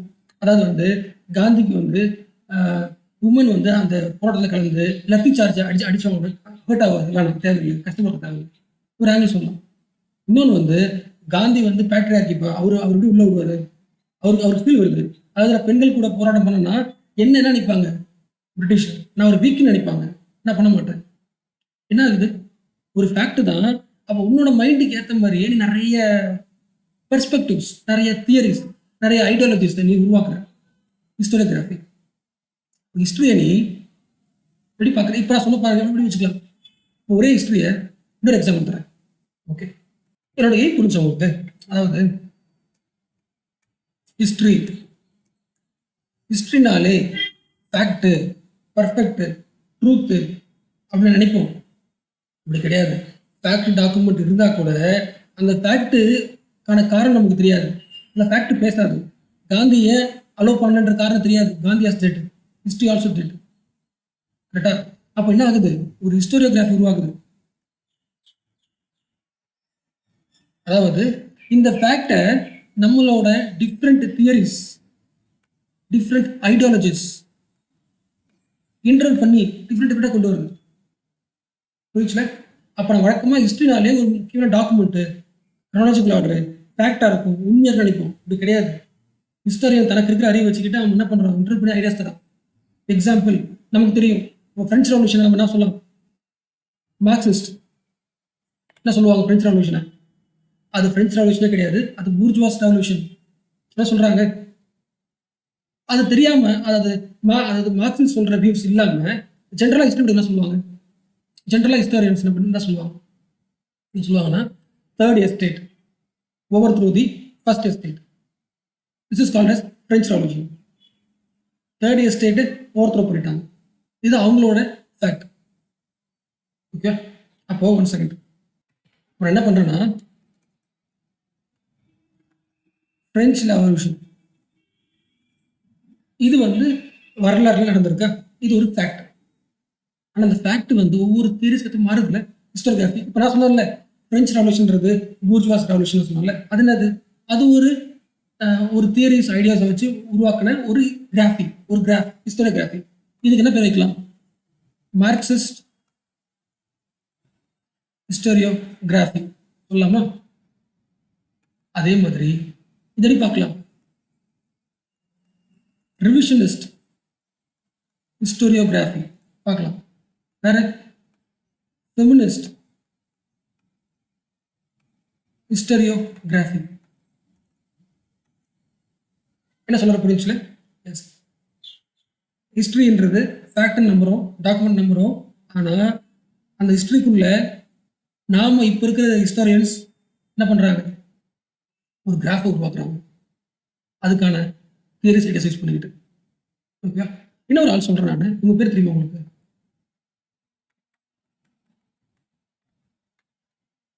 ஸ்பெல்லிங் கட்டத்தில் லெஃபெபர் சொல்லுவான். ஒன் ஆர் தி மார்க்சிஸ்ட் அவன் சொல்லலாம், மார்க்சிஸ்ட் சொல்லலாம். அவர் என்ன சொல்கிறாருன்னா, ஃப்ரெஞ்ச் ரெவல்யூஷனை பூர்ஜுவாஸ் ரெவல்யூஷன் அவரும் சொல்கிறார். ஓகே, நான் அடுத்த பாயிண்ட் சொல்கிறதுக்கு முன்னாடி வரைக்கும் இன்னொரு தடவை இதை நல்லா புரிஞ்சுக்க. What is bourgeois revolution? இதை புரிஞ்சுக்கிட்டா உங்களுக்கு அடுத்த ஈஸியாக புரிஞ்சுக்கணும். எப்படி படிச்சிருக்கலாம் நம்ம, அதாவது லெஃபெபர் மார்க்ஸ் எழுதிக்கலாம், மார்க்ஸ் கூட. ஏன் பூர்ஜுவாஸ் ரெவல்யூஷன் சொல்றாங்க, என்ன காரணம்? Estate 1, estate 2, estate 3. எஸ்டேட் 3 யார் இருக்கா, பூர்ஜுவாஸ் கூட பிளஸ் பெசன்ஸும் இருக்காங்க. அப்போ ஜென்ரலாக நம்ம என்ன சொல்லுவோம்னா, அதாவது மார்க்சிஸ்ட் பர்ஸ்பெக்டிவ்ல என்ன சொல்லுவோம்னா, மக்கள் ஃப்ரெஞ்ச் பீப்புள் நேஷனல் அசம்பிளி உருவாக்கி யாரை, டாமினன்ட் கிளாஸை ஓவர் த்ரோ பண்ணிட்டு ஒரு பவரை உருவாக்குனாங்கன்னு சொல்லுவாங்க. With the help of enlightenment டைமில் கிடைச்ச ஐடியாஸ் யூஸ் பண்ணிக்கிட்டு மக்கள் என்ன பண்ணுறாங்க, நேஷனல் அசம்பிளி உருவாக்கி பவரை ஓவர் த்ரோ பண்ணிட்டு மக்கள் அதிகாரம் வச்சு சொல்லுவாங்கல்ல. நான் அப்படி கிடையாது சொல்கிறாங்க. கரெக்டாக ஆஃப்டர் ஃப்ரெஞ்ச் ரெவல்யூஷன் பவர் யாருக்கிட்ட போச்சுன்னு பாருங்க. பவர் யார்கிட்ட போயிருக்கு, பூர்ஜுவாஸ் கிட்ட தான் போயிருக்கு. அப்போ இந்த ஒட்டுமொத்த புரட்சியும் யார் பவருக்கு வரதுக்காக வந்திருக்கு, பூர்ஜுவாஸ் வந்திருக்காங்க. அப்போ பூர்ஜுவாஸ் ரெவல்யூஷன் சொல்லுங்க. கரெக்டா, ஒருவேளை நீங்க இப்படி யோசிங்க, ஜெனரலா சொல்லுவீங்க, மக்களுக்கு மக்கள் அது பீப்புள் இஸ் அன்கான்சியஸ் சொல்லுவீங்களே, மக்கள் கிரிட்டிக்கா திங்க் பண்ண மாட்டாங்க. அப்போ கண்டிப்பா ஒரு எலைட் பீப்புள் தேவை. பூர்ஜுவாஸ் மக்கள் சார்பாக நிற்கிறாங்க. எக்ஸாம்பிள் இந்தியாவில் பார்க்கலாங்களே, காந்தி, பட்டேல், அம்பேத்கர். கரெக்டா, எலைட் பீப்புளாக வருவாங்க, என்ன பண்ணுவாங்க, மக்களுக்கு கான்சியஸ் சொல்லிட்டு அவங்களா ஒரு புரட்சி பண்ணிட்டு மக்கள் ஆட்சின்னு கொண்டு வருவாங்க. ஆனால் நீங்கள் பார்த்தீங்கன்னா மறுபடியும் மக்கள் ஆட்சியில் மக்கள் இருக்க மாட்டாங்க, இன்னொரு எலைட் வருவாங்க. Elite is replaced with another elite. அப்படி பார்த்தா பிரெஞ்சு ரெவல்யூஷனோட எலைட் யாரு, பூர்ஜுவாஸ் தான். ஓகே, பூர்ஜுவாஸ் தான் ஓவர் த்ரோ பண்ணி அதுக்கப்புறம் மக்கள்கிட்ட பவர் தரலையே, அவங்க தானே அதிகாரத்தில் இருக்காங்க. அப்படி பார்த்தோன்னா பூர்ஜுவாஸுக்கும் பிரெஞ்சு ரெவல்யூஷன் முன்னாடி பூர்ஜுவாஸுக்கும் இந்த டாமினன்ட் கிளாஸ் நோபல்ஸ்க்கும் இவங்க 2 பேருக்கும் தான் கான்ஃபிளிக்ட் இருக்கு. பூர்ஜுவாஸ் யாரு, மெர்ச்சன்ட்ஸ் தானே. அப்போ மெர்ச்சன்ட்ஸுக்கும் நோபல் கிளாஸுக்கும் சண்டை இருக்குது, கான்ஃபிளிக்ட் இருக்குது. அந்த கான்ஃபிளிக்டை என்ன பண்ணுறாங்க, ரெவல்யூஷனாக மாற்றி மக்களை யூஸ் பண்ணிக்கிட்டு சண்டை போட்டு பவர் பண்ணிட்டாங்க. இது இப்போ நான் சொல்கிறேன்ல, இது மார்க்சிஸ்ட் ஹிஸ்டோரியோகிராஃபி. இது உண்மையா பொய்யா சொல்ல முடியாதுல்ல. இது ஒரு அக்செப்டபிள் வியூ, அவ்வளோதான். கன்ஃபார்ம் உண்மையாக அவசியம் கிடையாது. அப்போ வந்து ஹிஸ்ட்ரியில் இருக்கிற ஒரு ஃபேக்டை யூஸ் பண்ணிக்கிட்டு நாம படிச்சு ஒன்று உருவாக்கணும். ஓகே, இப்போ அடுத்து பாருங்க, revisionist historiography. Historiography. Okay, what is revisionist? Revision என்ன அர்த்தம்னா, ஏற்கனவே இருக்கிற ஒரு பெரிய கருத்தை தூக்கிட்டு ஆல்டர்னேட்டிவாக வேற ஒரு கருத்தை நான் வைக்கிறேன்ல, ரிவிஷன் பண்ணுறேன்னு அர்த்தம். I am revisionist. இப்போ எனக்கு மேலே யார் இருக்கா? மார்க்ஸ் இருக்காரா? மார்க்சிஸ்ட் இருக்காங்களா? மார்க்சிஸ்ட் என்ன சொல்கிறாங்க? பிரெஞ்சு ரெவல்யூஷன் வந்து புர்ஜுவாஸ் ரெவல்யூஷன், வந்து மக்கள்கிட்ட பவர் போல அவங்க தான் எல்லாரும் பார்த்துக்கிட்டாங்க. ஓகே, அப்படிலாம் கிடையாது, அப்படி கிடையாது. நீங்கள் என்ன சொல்கிறீங்கன்னா, பூர்ஜுவாஸ் தான் ஒட்டுமொத்த பவர் எடுத்துக்கிட்டாங்க, பூர்ஜுவாஸ் தான் போராடினாங்க அப்படின்னு சொல்கிறீங்க. அப்படிலாம் கிடையாது. நான் வேற ஐடியா தரேன். என்ன ஐடியானா, இந்த தேர்ட் எஸ்டேட்டை பாருங்கள். இதில் பிரெஞ்சு ரெவல்யூஷனில் கலந்துட்டீங்க எலைட் பீப்புள் இருக்காங்களா? எலைட் பீப்புள் மூமெண்ட்டை கொண்டு போனவங்க. அவங்க மோஸ்ட் ஆஃப் தி பீப்புள் யாருன்னா லாயர்ஸ் தானே தவிர மெர்ச்சன்ட்ஸ் கிடையாது. ஓகே, அப்போ கண்டிப்பாக நீங்கள் வந்து பூர்ஜுவாஸ் சொல்லவும் முடியாது. ஓகே, ரிவிஷன் பண்ணுறாங்க. அப்போ இந்த வியூக்கு பேர் என்னது? ரிவிஷனிஸ்ட் ஹிஸ்டோரியோகிராஃபி. அப்போ இது கரெக்டாக தப்பா இப்படி சொல்றது? தெரியாதுல்ல. அவங்க இப்போ அப்போ போராட்டம் எல்லா லாயர்ஸ்ல இருந்திருப்பாங்க, ஹிஸ்ட்ரி முடிஞ்சு போச்சு, இது கேட்க முடியாது. அப்போ மேலே இருக்கிறது கரெக்டாக, இது கரெக்டா, எது கரெக்டாக தப்புன்னு தெரியாது. நம்ம என்ன பண்ணுவோம்? எது மோஸ்ட் அஃபிஷியலாக அக்செப்ட் பண்ணிப்போம், மோஸ்ட்லி அக்செப்டபிள். என்சிஆர்க்கு என்ன போட்டிருக்கோ அதை அக்செப்ட் பண்ணிப்போம், அஃபிஷியலாக சொல்கிறது. ஓகே, நான் சொல்றது புரிஞ்சுல? ஓகே, இன்னொரு எக்ஸாம்பிள் தரேன். ஓகே, அதுக்கு முன்னாடி என்னோட கேம் புரிஞ்சுல, நான் இன்னும் அதே செகண்ட் பாயிண்ட் தான் இருக்கிறேன். அதாவது எல்லாரும் என்ன சொல்றீங்கன்னா, history is based on fact சொல்றீங்க. அப்படி கிடையாது, ஹிஸ்டோரியன்ஸை பொறுத்து மாறுது. எந்த ஹிஸ்டாரியன் இந்த ஹிஸ்டரியை படிக்கிறானோ அதுக்கு பொறுத்து மாறுது, ஹிஸ்டோரியோகிராஃபி டெவலப் ஆகுது. ஒருவேளை படிக்கிற ஹிஸ்டாரியன் வந்து மார்க்சிஸ்ட் ஹிஸ்டாரியனாக இருந்தானா அவன் அதுக்கேற்ற ஒரு ஹிஸ்டரி உருவாக்குறான். ஓகேவா? ரிவிஷனிஸ்ட் வேற உருவாக்குறான். ஃபெமினிஸ்ட் ஹிஸ்டாரியன்னா அந்த அதே ஹிஸ்டரி டாக்குமெண்ட்டை ஃபெமினிஸ்ட் ஃபாரில் பார்க்குறாங்க. ரைட் விங் ஹிஸ்டாரியன்னா வேற ஒரு மெத்தடில் பார்க்குறாங்க. நீ பார்த்துருப்பீங்களே, நம்ம இந்தியன் ஹிஸ்டரியை படிக்கிறது, இர்ஃபான் ஹபீப், சுமித் ஒருத்தர் இருப்பாரு, சுமித் சர்க்கார் நினைக்கிறேன், சுமித் சர்க்கார், இர்ஃபான் ஹபீப். ஒவ்வொரு ஹிஸ்டாரியன்ஸும் அந்த ஹிஸ்டரியை ஒவ்வொரு மாதிரி படிக்கிறாங்க. அப்போ நம்ம ஜென்ரலாக மைண்டில் வச்சிருக்கிறது ரெண்டு விஷயம், history is based on fact. அது உடையதில்லை, அதோட பாயிண்ட். இன்னொரு எக்ஸாம்பிள் சொல்கிறேன், இன்னொரு எக்ஸாம்பிள் எடுத்துக்கலாம். ஓகே, சம்பரன் சத்தியாகிரகா. ஓகேவா? இது எல்லாருமே மாடர்ன் இந்தியாவில் சம்பரன் சத்தியாகிரகா படிச்சிருப்பீங்கன்ற நம்பிக்கையில் இந்த எக்ஸாம்பிள் எடுத்துக்கிறேன். ஓகே, நான் நானே சொல்கிறேன் சிம்பிளாக. சம்பரன்றது ஒரு வில்லேஜ் எங்கே இருக்கு? பீகாரில் இருக்கு. என்னோட எய்ம் என்ன? ஹிஸ்ட்ரி இஸ் ஃபேக்ட்னு சொல்கிறீங்க, அப்படி கிடையாது, பெர்ஸ்பெக்டிவ்ஸ் தான். எந்த ஹிஸ்டோரியன் எழுதுறானோ அதுக்கு ஏற்ற மாதிரி மாறுது. அதுக்கு இன்னொரு எக்ஸாம்பிள் ஃப்ரெஞ்சு பார்த்தாச்சு, இந்தியாவில் ஒரு எக்ஸாம்பிள் நான் சொல்கிறேன். ஓகே, சம்பரனில் பெசன்ஸ், விவசாயிகள் வழக்கமாக தனக்கு தேவையான சாப்பாடை உற்பத்தி பண்ணுவாங்க. இங்கேருந்து லேண்ட்ல இருந்து ஃபுட் கிராப்ஸ், சாப்பாடுக்கு தேவையான விவசாயம் பண்ணால் அது ஃபுட் கிராப்ஸ் தானே. ஓகே, பிரிட்டிஷ் உள்ள வராங்க. பிரிட்டிஷ் என்ன சொல்கிறாங்கன்னா, இல்லை ஃபுட் கிராப்ஸ் வேணாம், நீங்கள் என்ன பண்ணுங்க பெசன்ஸ், நீங்கள் கேஷ் கிராப்ஸ் கொடுங்க. அதாவது எது வந்து காசு சம்பாதிக்க முடியுமோ அந்த கிராப்ஸை போடுங்க. எக்ஸாம்பிள், உலகம் முழுக்க இப்போ எது ஃபேமஸ்னா, எல்லாருக்குமே இந்த ப்ளூ கலர் மேலே, ரெட்டில் எழுதியிருக்கேன் நான், இப்போ ப்ளூ கலர் மேலே எல்லாருக்கும் ஆசையாக இருக்கு. ராயல் ப்ளூ, நம்ம பெண் எழுதுறோம்ல ப்ளூ, ட்ரெஸ்ஸில் ப்ளூ, இந்த ராயல் ப்ளூ பயங்கர ஃபேமஸ் ஆகுது உலகம் முழுக்க. அப்போ அந்த ப்ளூ கலரை உருவாக்கலாம், டையை உருவாக்கலாம். அதுக்கு பேர் தான் இண்டிகோ.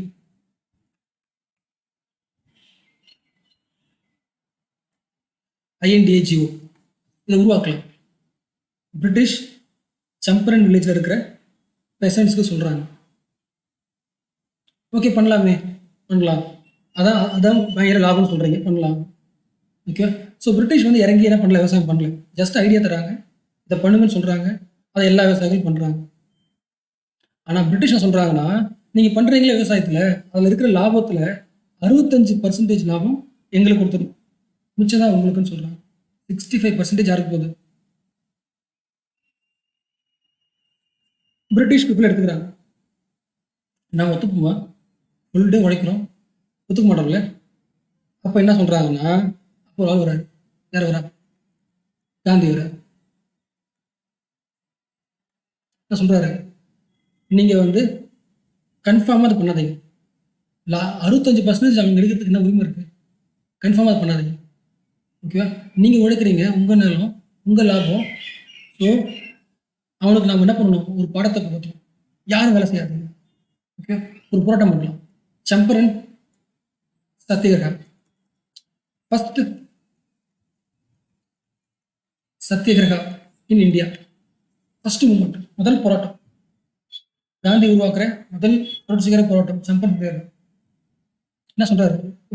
எல்லா விவசாயிகளும் இந்த வேலையை செய்யாதீங்க, நமக்கு போராடலாம், நமக்கு தேவையான கிடைக்கும், எதிர்த்து போராடலாம்னு பண்றாரு. ஸோ போராட்டம் பண்றாரு. இது வந்து ஒரு வகையான வியூ.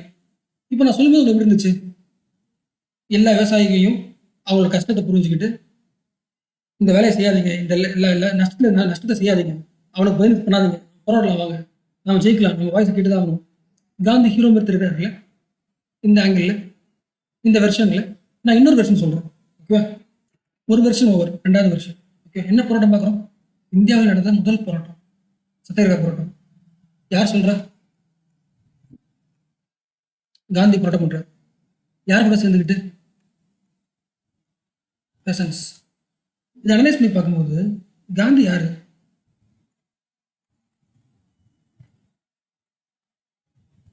ஒரு ஹையர் கேஸ்ட் மென். பெசன்ஸ் யாரு?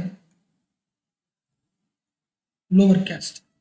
எப்படி சொல்லலாம்? Higher caste western educated men, lower caste non educated people. Okay okay. இந்தியாவோட ப்ராப்ளம் என்ன? இங்கே ஒரு கேஸ்ட் ஸ்ட்ரக்சர் இருக்கு. அதாவது லோ கேஸ்ட், அதாவது ரெண்டு கேஸ்ட் இருக்கு, ஒரு ஹையர் கேஸ்ட் இருக்கு, லோவர் கேஸ்ட் இருக்கு. லோவர் கேஸ்டோட ஒட்டுமொத்த லைஃபுமே ஹையர் கேஸ்ட் டிபெண்ட் பண்ணி தான் வாழ்ந்துருக்கும் 2000 வருஷமா. இப்போ என்ன பண்ற? மறுபடியும் ஒரு ஹையர் கேஸ்ட் சொல்றாரு, ஒரு ஹையர் கேஸ்ட் ஒரு ஆள் வராரு, அவர் வந்து லோவர் கேஸ்ட் காப்பாத்துறாரு. இது கரெக்டா இல்லைன்னா அப்புறம். ஆனா மறுபடியும் என்ன பண்ற? நீ ஹையர் கேஸ்ட் கீழே டிபெண்ட் ஆகிற மாதிரி ஒரு ஒர்க் நடக்குது. மறுபடியும் கேஸ்ட் ஸ்ட்ரக்சர் நீ அதே ரிஜிடா மாத்துறீ. You are depending on higher caste people. கரெக்டா? இப்போ நான் சொல்லும்போது என்ன வந்திருக்கும்? ரெண்டு வந்திருக்கும். ஒன்று என் மேலே கோவம் வந்திருக்கும். ஒருவேளை நான் சொன்ன வியூ புரிஞ்சுருந்துச்சுன்னா, ஃபர்ஸ்ட் சொன்னேன்ல காந்தி ஹீரோவை பார்த்தோம்ல, அது லைட்டாக மறைஞ்சிருக்கும் வேற ஒரு வியூவில். இது ஒரு பெர்ஸ்பெக்டிவ். புரிஞ்சுல? எஸ், இதை நீங்கள் இப்போ வரைக்கும் பார்க்கலாம். அதாவது இன்னைக்கு வரைக்குமே MPs, MLAs, parliament, bureaucracy, administration எங்கே எடுத்து பார்த்தாலுமே இந்த ஸ்ட்ரக்சரை பார்க்கலாம். அதாவது மக்களை கைட் பண்ணுற இருக்கிற இவங்க எல்லாருமே மோஸ்ட்லி ஹையர் கேஸ்டாக தான் இருக்காங்க. கரெக்டா? அதனால தான் இந்தியன் அட்மினிஸ்ட்ரேட்டிவ் சர்வீஸ் இருக்குல்ல, இது இந்தியன் அட்மினிஸ்ட்ரேட்டிவ் சர்வீஸாக கிடையாது, இது இந்தியன் பிராமணிக்கல் சர்வீஸ் அப்படின்னு காஞ்ச் இல்லையா சொல்றாரு. அப்போ உங்களை வழிநடத்துறது யாரா இருக்காங்க? மக்கள்ல ஒரு ஆளா இல்லையே. அப்போ இந்த டாமினேஷன் நீங்க அக்செப்ட் பண்ணிட்டீங்கன்னா அதுக்கப்புறம் என்ன பண்ணுவீங்க? தலைவனா மாறிடுவாங்க. திருப்பி ஒரு கவர்மெண்ட் உருவாகுதுன்னா அந்த கவர்மெண்ட் ஹெட்டா யார் இருப்பா? ஹையர் கேஸ்ட் தான் இருக்கும். அடுத்த ஹெட் ஹையர் கேஸ்ட் தான் இருக்கும். நீ ஃபாலோல பண்ற. இன்னொரு ஆங்கிள் சொல்றேன். சம்பரன் சத்தியாகிரகா இந்தியாவில் நடந்த முதல் புரட்சி, முதல் சத்தியாகிரகம் யார் ஆரம்பிச்சுக்கிறார்? ஹையர் கேஸ்ட் மேன் ஆரம்பிச்சுக்கிறாங்க. அப்போ அது இதை கொண்டு போகும், ஹையர் கேஸ்ட் பொலிட்டிக்கல் ஸ்ட்ரக்சர் தான் உருவாக்கும். இது ஒரு ஆங்கிள். ஓகேவா? அடுத்து போகிறதுக்கு முன்னாடி இப்போ நான் சொல்றது பார்த்தா கதம்பு இருக்கு உங்களுக்கு. இதுக்கு பேர் என்னன்னா,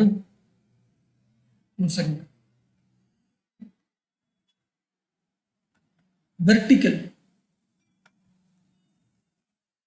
மொபிலைசேஷன். வெர்டிக்கல் மொபிலைசேஷன் அதாவது ஒரு டாமினன்ட் கிளாஸ், ஹையர் கேஸ்ட் அவசியம் இல்லை. கேஸ்ட் நம்ம இந்தியாவில் கேஸ்ட் நான் சொல்கிறேன், டாமினன்ட் கிளாஸ் இல்லை டாமினன்ட் செக்ஷன். அவங்க என்ன பண்ணுவாங்கன்னா lower caste, lower class, subordinate people mobilise பண்ணி போராட்டம் பண்ணுவாங்க. Vertical mobilisation. ஓகேவா? இது வந்து எதை உருவாக்கும்? ஏற்கனவே இருக்கிற சேம் சொசைட்டி ஸ்ட்ரக்சரை தான் அப்படியே ஃபாலோ பண்ண யூஸ் ஆகுன்றது ஒரு பெர்ஸ்பெக்டிவ். ஓகேவா? ஆனால் இந்தியா முழுக்க இப்படி நடந்திருக்கு கிடையாதுல, எக்ஸப்ஷன்ஸ் இருக்கு. எங்க இருக்கு எக்ஸப்ஷன்ஸ்? தமிழ்நாட்டில் இருக்கு. தமிழ்நாடு யாரு சோஷியல் ரிஃபார்ம் மூவ்மெண்ட் பண்ணது? யாரு? பெரியார். கரெக்டா? பெரியார் யாரு? ஒரு லோவர் கேஸ்ட், பிராமின் கிடையாது, ஒரு லோவர் கேஸ்ட், ஒரு லோவர் கேஸ்ட் மென். அவர் lower caste men mobilizing all the lower caste people. அதுக்கு பேர் என்னது? horizontal mobilization. கரெக்டா? இது கரெக்ட். ஸோ சபார்டினேட் பீப்புள் இருந்து, லோவர் செக்ஷன் ஆஃப் பீப்புள் இருந்து ஒரு ஆள் வராங்க, வந்து அந்த மக்களை மொபிலைஸ் பண்ணி தனக்கு தேவையான எல்லாம் போராட்டம் பண்றாங்க.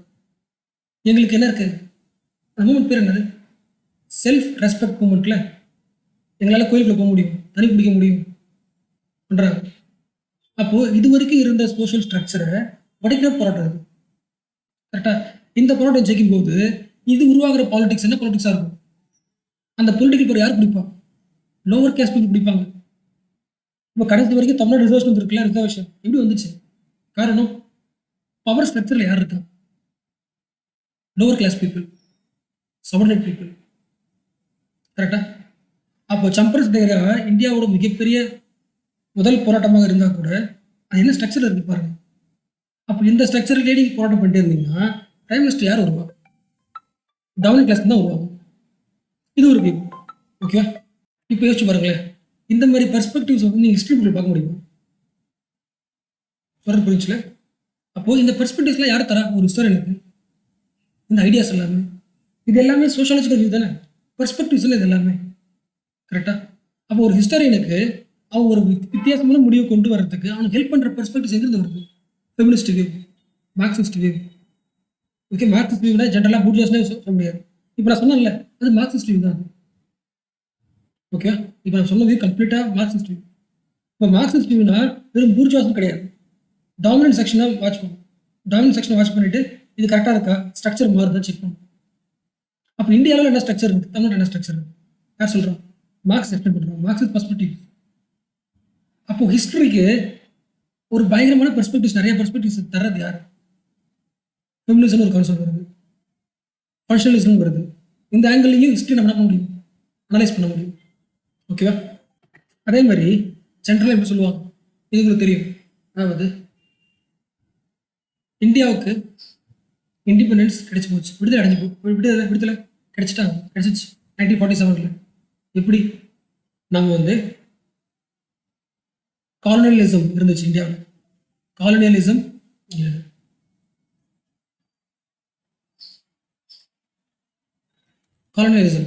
பிரிட்டிஷ் இந்தியாவுக்குள்ள வந்து இந்தியா அடிமைப்படுத்திருந்துச்சு. அந்த காலனியலிசம் போயிடுச்சு, வி ஆர் ஃப்ரீன்னு சொல்றாங்க. யார் சொல்லுவா? ஜென்ரலா நீங்க எந்த ஹிஸ்டரி புக் எடுத்து பார்த்தாலுமே இதான் இருக்கும்.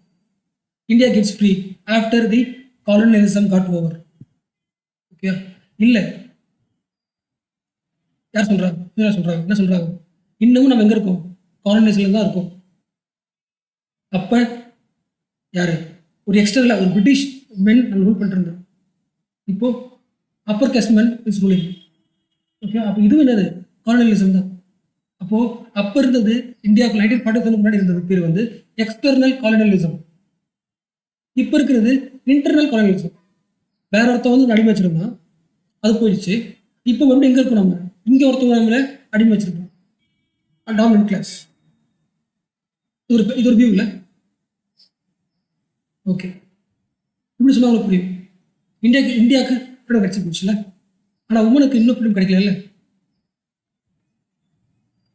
கரெக்டா? இன்னமும் பெண்கள் போராட்டம் நடந்துகிட்டே இருக்குல்ல, ஏதோ இடத்துல போராட்டம் நடந்துகிட்டே இருக்கு. 1947 இந்தியாவோட ஃப்ரீடம் ஸ்ட்ரகிள் இன்னும் முடியல, ஃப்ரீடம் ஸ்ட்ரகிள் நடந்துகிட்டே இருக்கு. ஓகே, எக்ஸ்டர்னல் காலனிசம் போயிருக்குது, இன்னொரு காலனிசம் இருக்குது. அப்போ இன்னொரு காலனிசமா இந்தியா இருக்குது, ஃப்ரீடம் ஸ்ட்ரகிள் நடந்துகிட்டே இருக்கு, உமன் ஃப்ரீடம் ஸ்ட்ரகிள் நடந்துகிட்டே இருக்குது, தலித் ஸ்ட்ரகிள் நடந்துகிட்டே இருக்கு. தலித்ஸ்க்கு முன்ன கிடைக்கல, ஃப்ரீடம் கிடைக்கல. டெய்லி ஒரு நியூஸ் வந்துட்டு இருக்கு. அங்கே கஷ்டப்பட்டாங்க, இங்கே கஷ்டப்பட்டாங்க, இங்கே அடிபட்டாங்க, இங்கே எக்ஸ்பெக்ட் பண்ணாங்க, நியூஸ் வந்துகிட்டே இருக்குது. இது என்னது இது? இதெல்லாம் பெர்ஸ்பெக்டிவ்ஸ் தானே, கரெக்டா? ஓகே, இது எல்லாத்தோட எய்ம் என்ன அப்படின்னு பார்த்தோம்னா, ஹிஸ்ட்ரின்றது என்னோட எய்ம் இன்டென்ஷன் என்ன, ஹிஸ்ட்ரின்றது ஃபேக்ட். அதாவது இந்தியாவுக்கு இண்டிபெண்டன்ஸ் கிடைச்சிருச்சு, ஓகே, அவ்வளோதானே.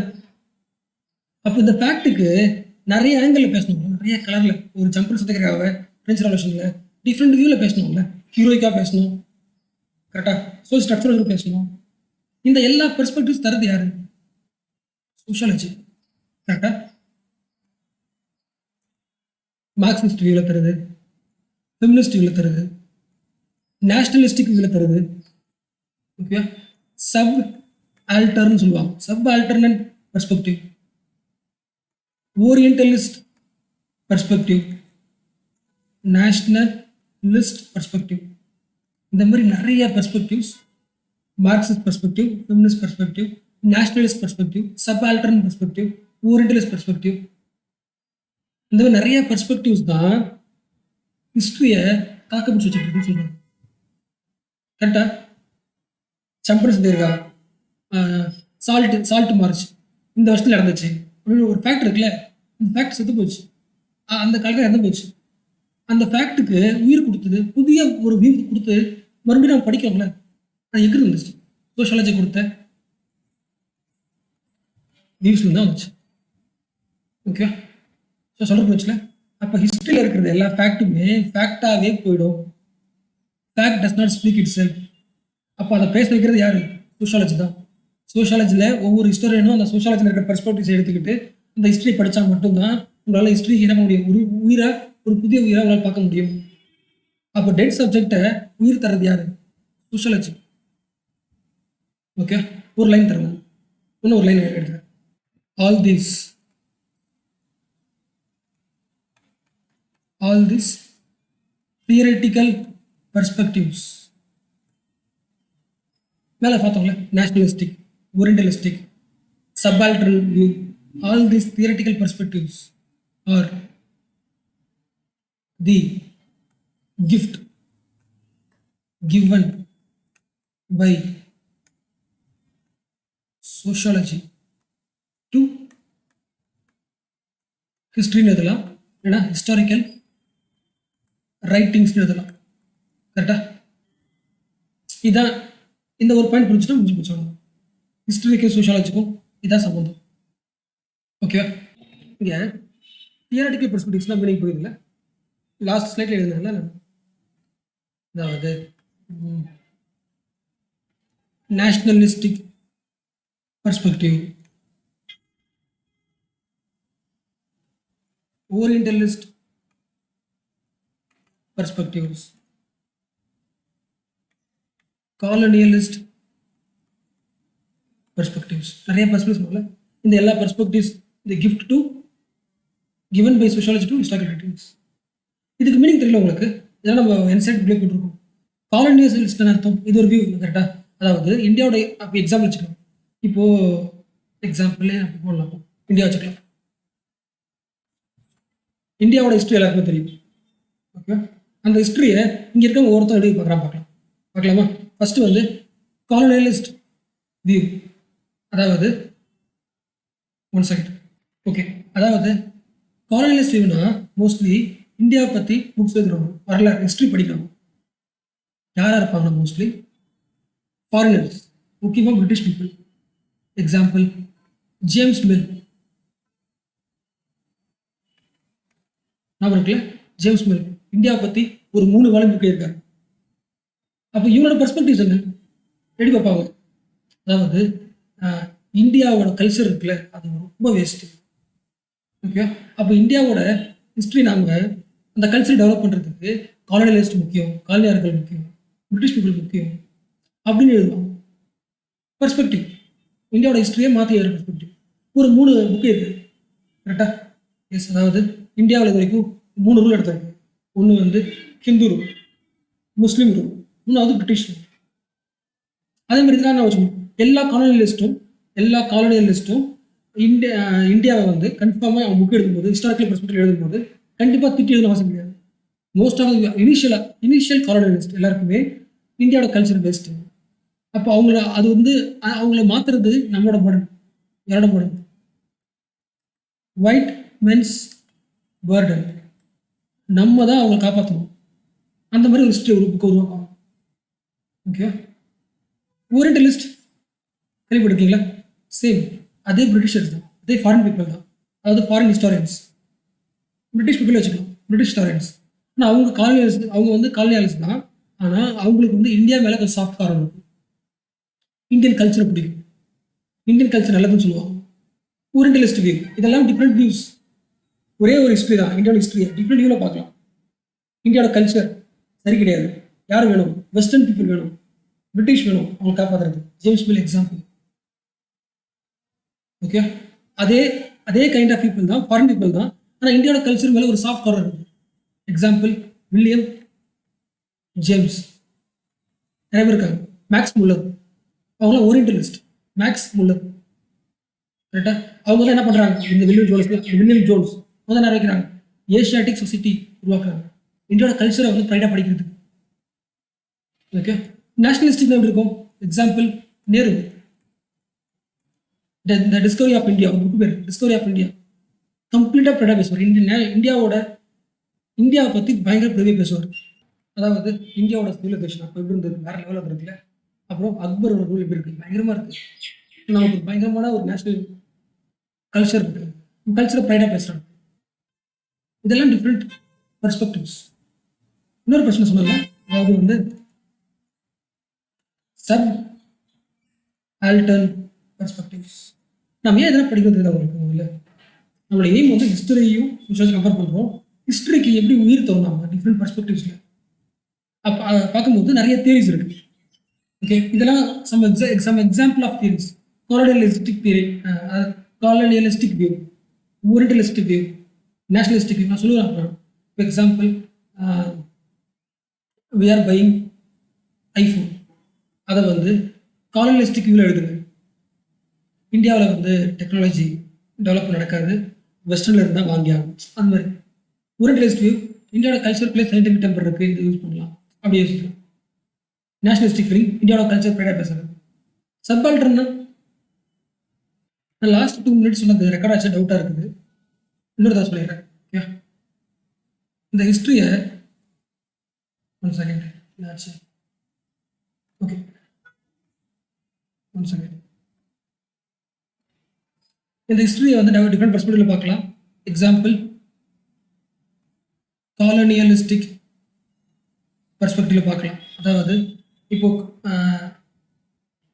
இந்தியாவை காலனியலிஸ்டிக் எழுதுனா பிரிட்டிஷ் கல்ச்சரை பயங்கரம், இந்தியன் கல்ச்சர் வந்து அந்த அளவுக்கு வந்து வர்த்து கிடையாது, ரேஷனலாக கிடையாது, சிவிலைஸ்டு கிடையாது சொல்லலாம்.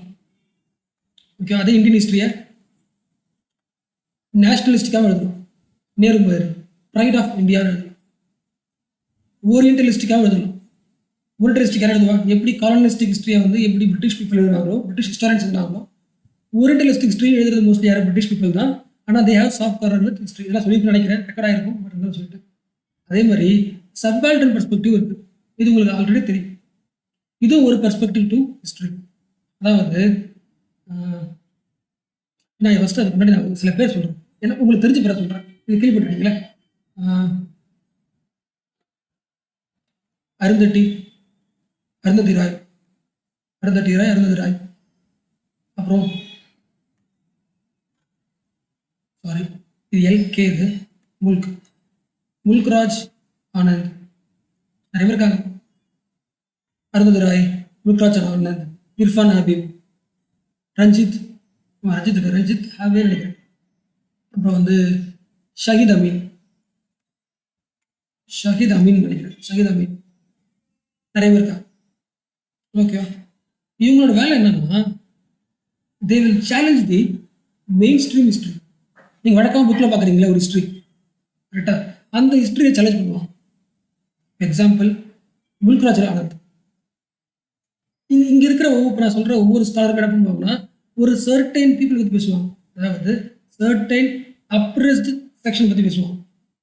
நீங்கள் பார்க்குற மெயின் ஸ்ட்ரீம் ஹிஸ்ட்ரி இருக்குல்ல, அது வந்து ஹோலிஸ்டிக் ஹிஸ்ட்ரி.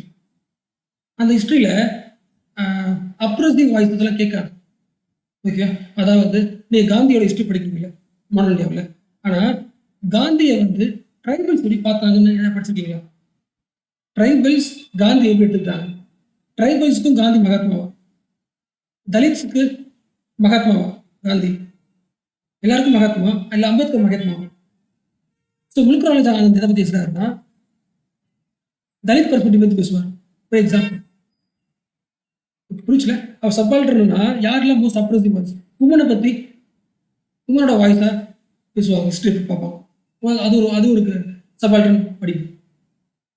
ஓகே, எது மைனாரிட்டி கம்யூனிட்டியோ அந்த கம்யூனிட்டி ஹிஸ்ட்ரியை வந்து வேற மாதிரி பார்க்கும். புரிஞ்சுல, அந்த இந்த பேர் வந்து இது தேவையில்லை. ரஞ்சித் குஹா சும்மா பேர் வேணா இவங்களாம் சம் சப்பால்டன் பீப்புள்ஸ். அருந்ததி ராய், முல்க்ராஜ் ஆனந்த், ஷஹீத் அமீன், ரஞ்சித் குஹா, இன்னொரு டேவிட் ஒரு ஆள் இருப்பாரு. டேவிட் கரெக்டாக தெரியல, நான் அப்புறம் சொல்கிறேன். ஓகே, அவங்க என்ன பண்ணுறாங்க, அதாவது ஹிஸ்ட்ரியோட டாமினன்ட் நோஷன் இருக்குல்ல அதை மாத்துறாங்க. ஓகேவா? இப்போ இந்த வார்த்தை மீனிங் புரியுதா? காட் ஆஃப் ஸ்மால் திங்ஸ் யாரோட புக்கு தெரியும்ல? அருந்ததி ராயோட புக் ஸ்மால் திங்ஸ். கரெக்டா? அந்த புக்கில் எதை பற்றி இருக்கும்? உமரோட லைஃப் இருக்கும், தலித்தோட லைஃப் இருக்கும், அவங்கள பற்றி பேசியிருக்கோம். முல்க்ராஜ் ஆனந்த் அவரோட புக் பேர் தெரியல உங்களுக்கு? கூலின்னு ஒரு புக் இருக்காரு, கூலி. அன்டச்சபிள்ஸ்னு ஒரு புக் இருக்காரு. ஓகேவா? இதில் என்ன மாதிரி கதைகள் இருக்கும்? கூலி தெரியும்ல, ட்ரெயினில் இந்த கூலி வேலை இருக்கிறவங்கள கூலிஸ், பாப்புலர்ஸ். இப்படி யோசிங்களா? உங்களுக்கு இது தெரியும். அதாவது ஆர்கே நாராயண் தெரியும்ல உங்களுக்கு? ஆர்கே நாராயண் படிச்சிருக்கீங்களே, மால்குடி டேஸ். அவரோட ஸ்டோரிஸ் எல்லாத்தையும் பார்த்தீங்கன்னா யாரும் வர மாட்டாங்க. காந்தி, பட்டேல் அவங்களாம் வர மாட்டாங்க. சாமானிய மக்களோட விஷயங்கள் தான் எழுதியிருப்பான். Similar Arundhati Roy, Mulkraj Anand. Okay, shoe தைக்கிறவங்க, வேலை செய்கிறவங்க, கூலிஸ், இவங்களோட லைஃப் இப்படி எப்படி போயிட்டு இருக்கு அதை பற்றி எழுதுவோம். ஓகே, எக்ஸாம்பிள் ஷஹீத் அமீன். நம்ம ஜெனரலாக சொல்லணும். நம்ம அதாவது வந்து மகாத்மா காந்திக்கு காந்திக்கு மகாத்மான்ற பட்டம் யார் கொடுத்தது? தாகூர் கொடுத்தாரு. அதை புக்கில் போட்டிருக்கு. கரெக்டா? அதை ரிசர்ச் பண்ணுறாரு ஷாஹித் அமீன், ரிசர்ச் பண்ணுறாரு. ஸோ அவரோட ஸ்டடி வந்து குராக்பூர் போகிறாரு. போயிட்டு எல்லா நியூஸ் பேப்பரும் எடுக்கிறாரு. அதாவது மக்கள் வந்து காந்தியை எப்படி பார்த்தாங்க, எப்படி கரிஸ்மேட்டிக்காக பார்த்தாங்க, நம்மளை காப்பாற்ற வந்து இன்னொரு ரிலீஜியஸ் ஸ்பிரிச்சுவல் லீடராக நினைச்சாங்க. அப்போ மகாத்மா காந்தி பார்க்கறதுக்கு கூட்டமே கூடுச்சு. அப்போ பீப்புளுக்கு கொடுத்த பேர் தான் மகாத்மா அப்படின்னு ஒரு வியூ வந்து ஷஹீத் அமீன் வந்து இருக்கிறார். ஓகே, அப்போ இந்த ஒட்டுமொத்த ஸ்டோரியோட கன்க்ளூஷன் என்ன? History is over. புரிஞ்சு போச்சு. என்னோட எய்ம் என்ன? அதாவது உங்களுக்கு ஹிஸ்ட்ரி அதுக்கு முன்னாடி இந்த நெரேட்டிவ்லாம் முக்கியமா? இந்த முல்க்ராஜ் ஆனந்த் நெரேட்டிவ், அருந்ததி ராய் நெரேட்டிவ், இவங்க ஆர்கே நாராயண் நெரேட்டிவ், இவங்களாம் முக்கியமா? முக்கியம் இல்லை. காந்தி பற்றி புக்கு யாரோட எழுதணும்? 2 வால்யூம் புக்கு ராமச்சந்திர குஹா எழுதியிருக்காரு. கரெக்டா? எஸ், ஒரு டாமினன்ட் பீப்புளை பற்றி புக் எழுதுற ஈஸி. என்ன இருக்கும்? டேட்டாஸ் இருக்கும், புக் எழுதிடலாம். அப்போ அப்ரோச் பீப்புள் இருக்காங்கல்ல, ஒர்க்கிங் கிளாஸ் பீப்புள், அவங்களை பற்றி யார் எழுதுங்க புக்கு? யார் எழுத மாட்டாங்க. Ramachandra Guha is Brahmin writing about another Brahmin, Gandhi பற்றி எழுதுறாரு. ஓகே, அப்போ ஒர்க்கிங் கிளாஸ் பீப்புள் பற்றி யார் எழுதுவோம்?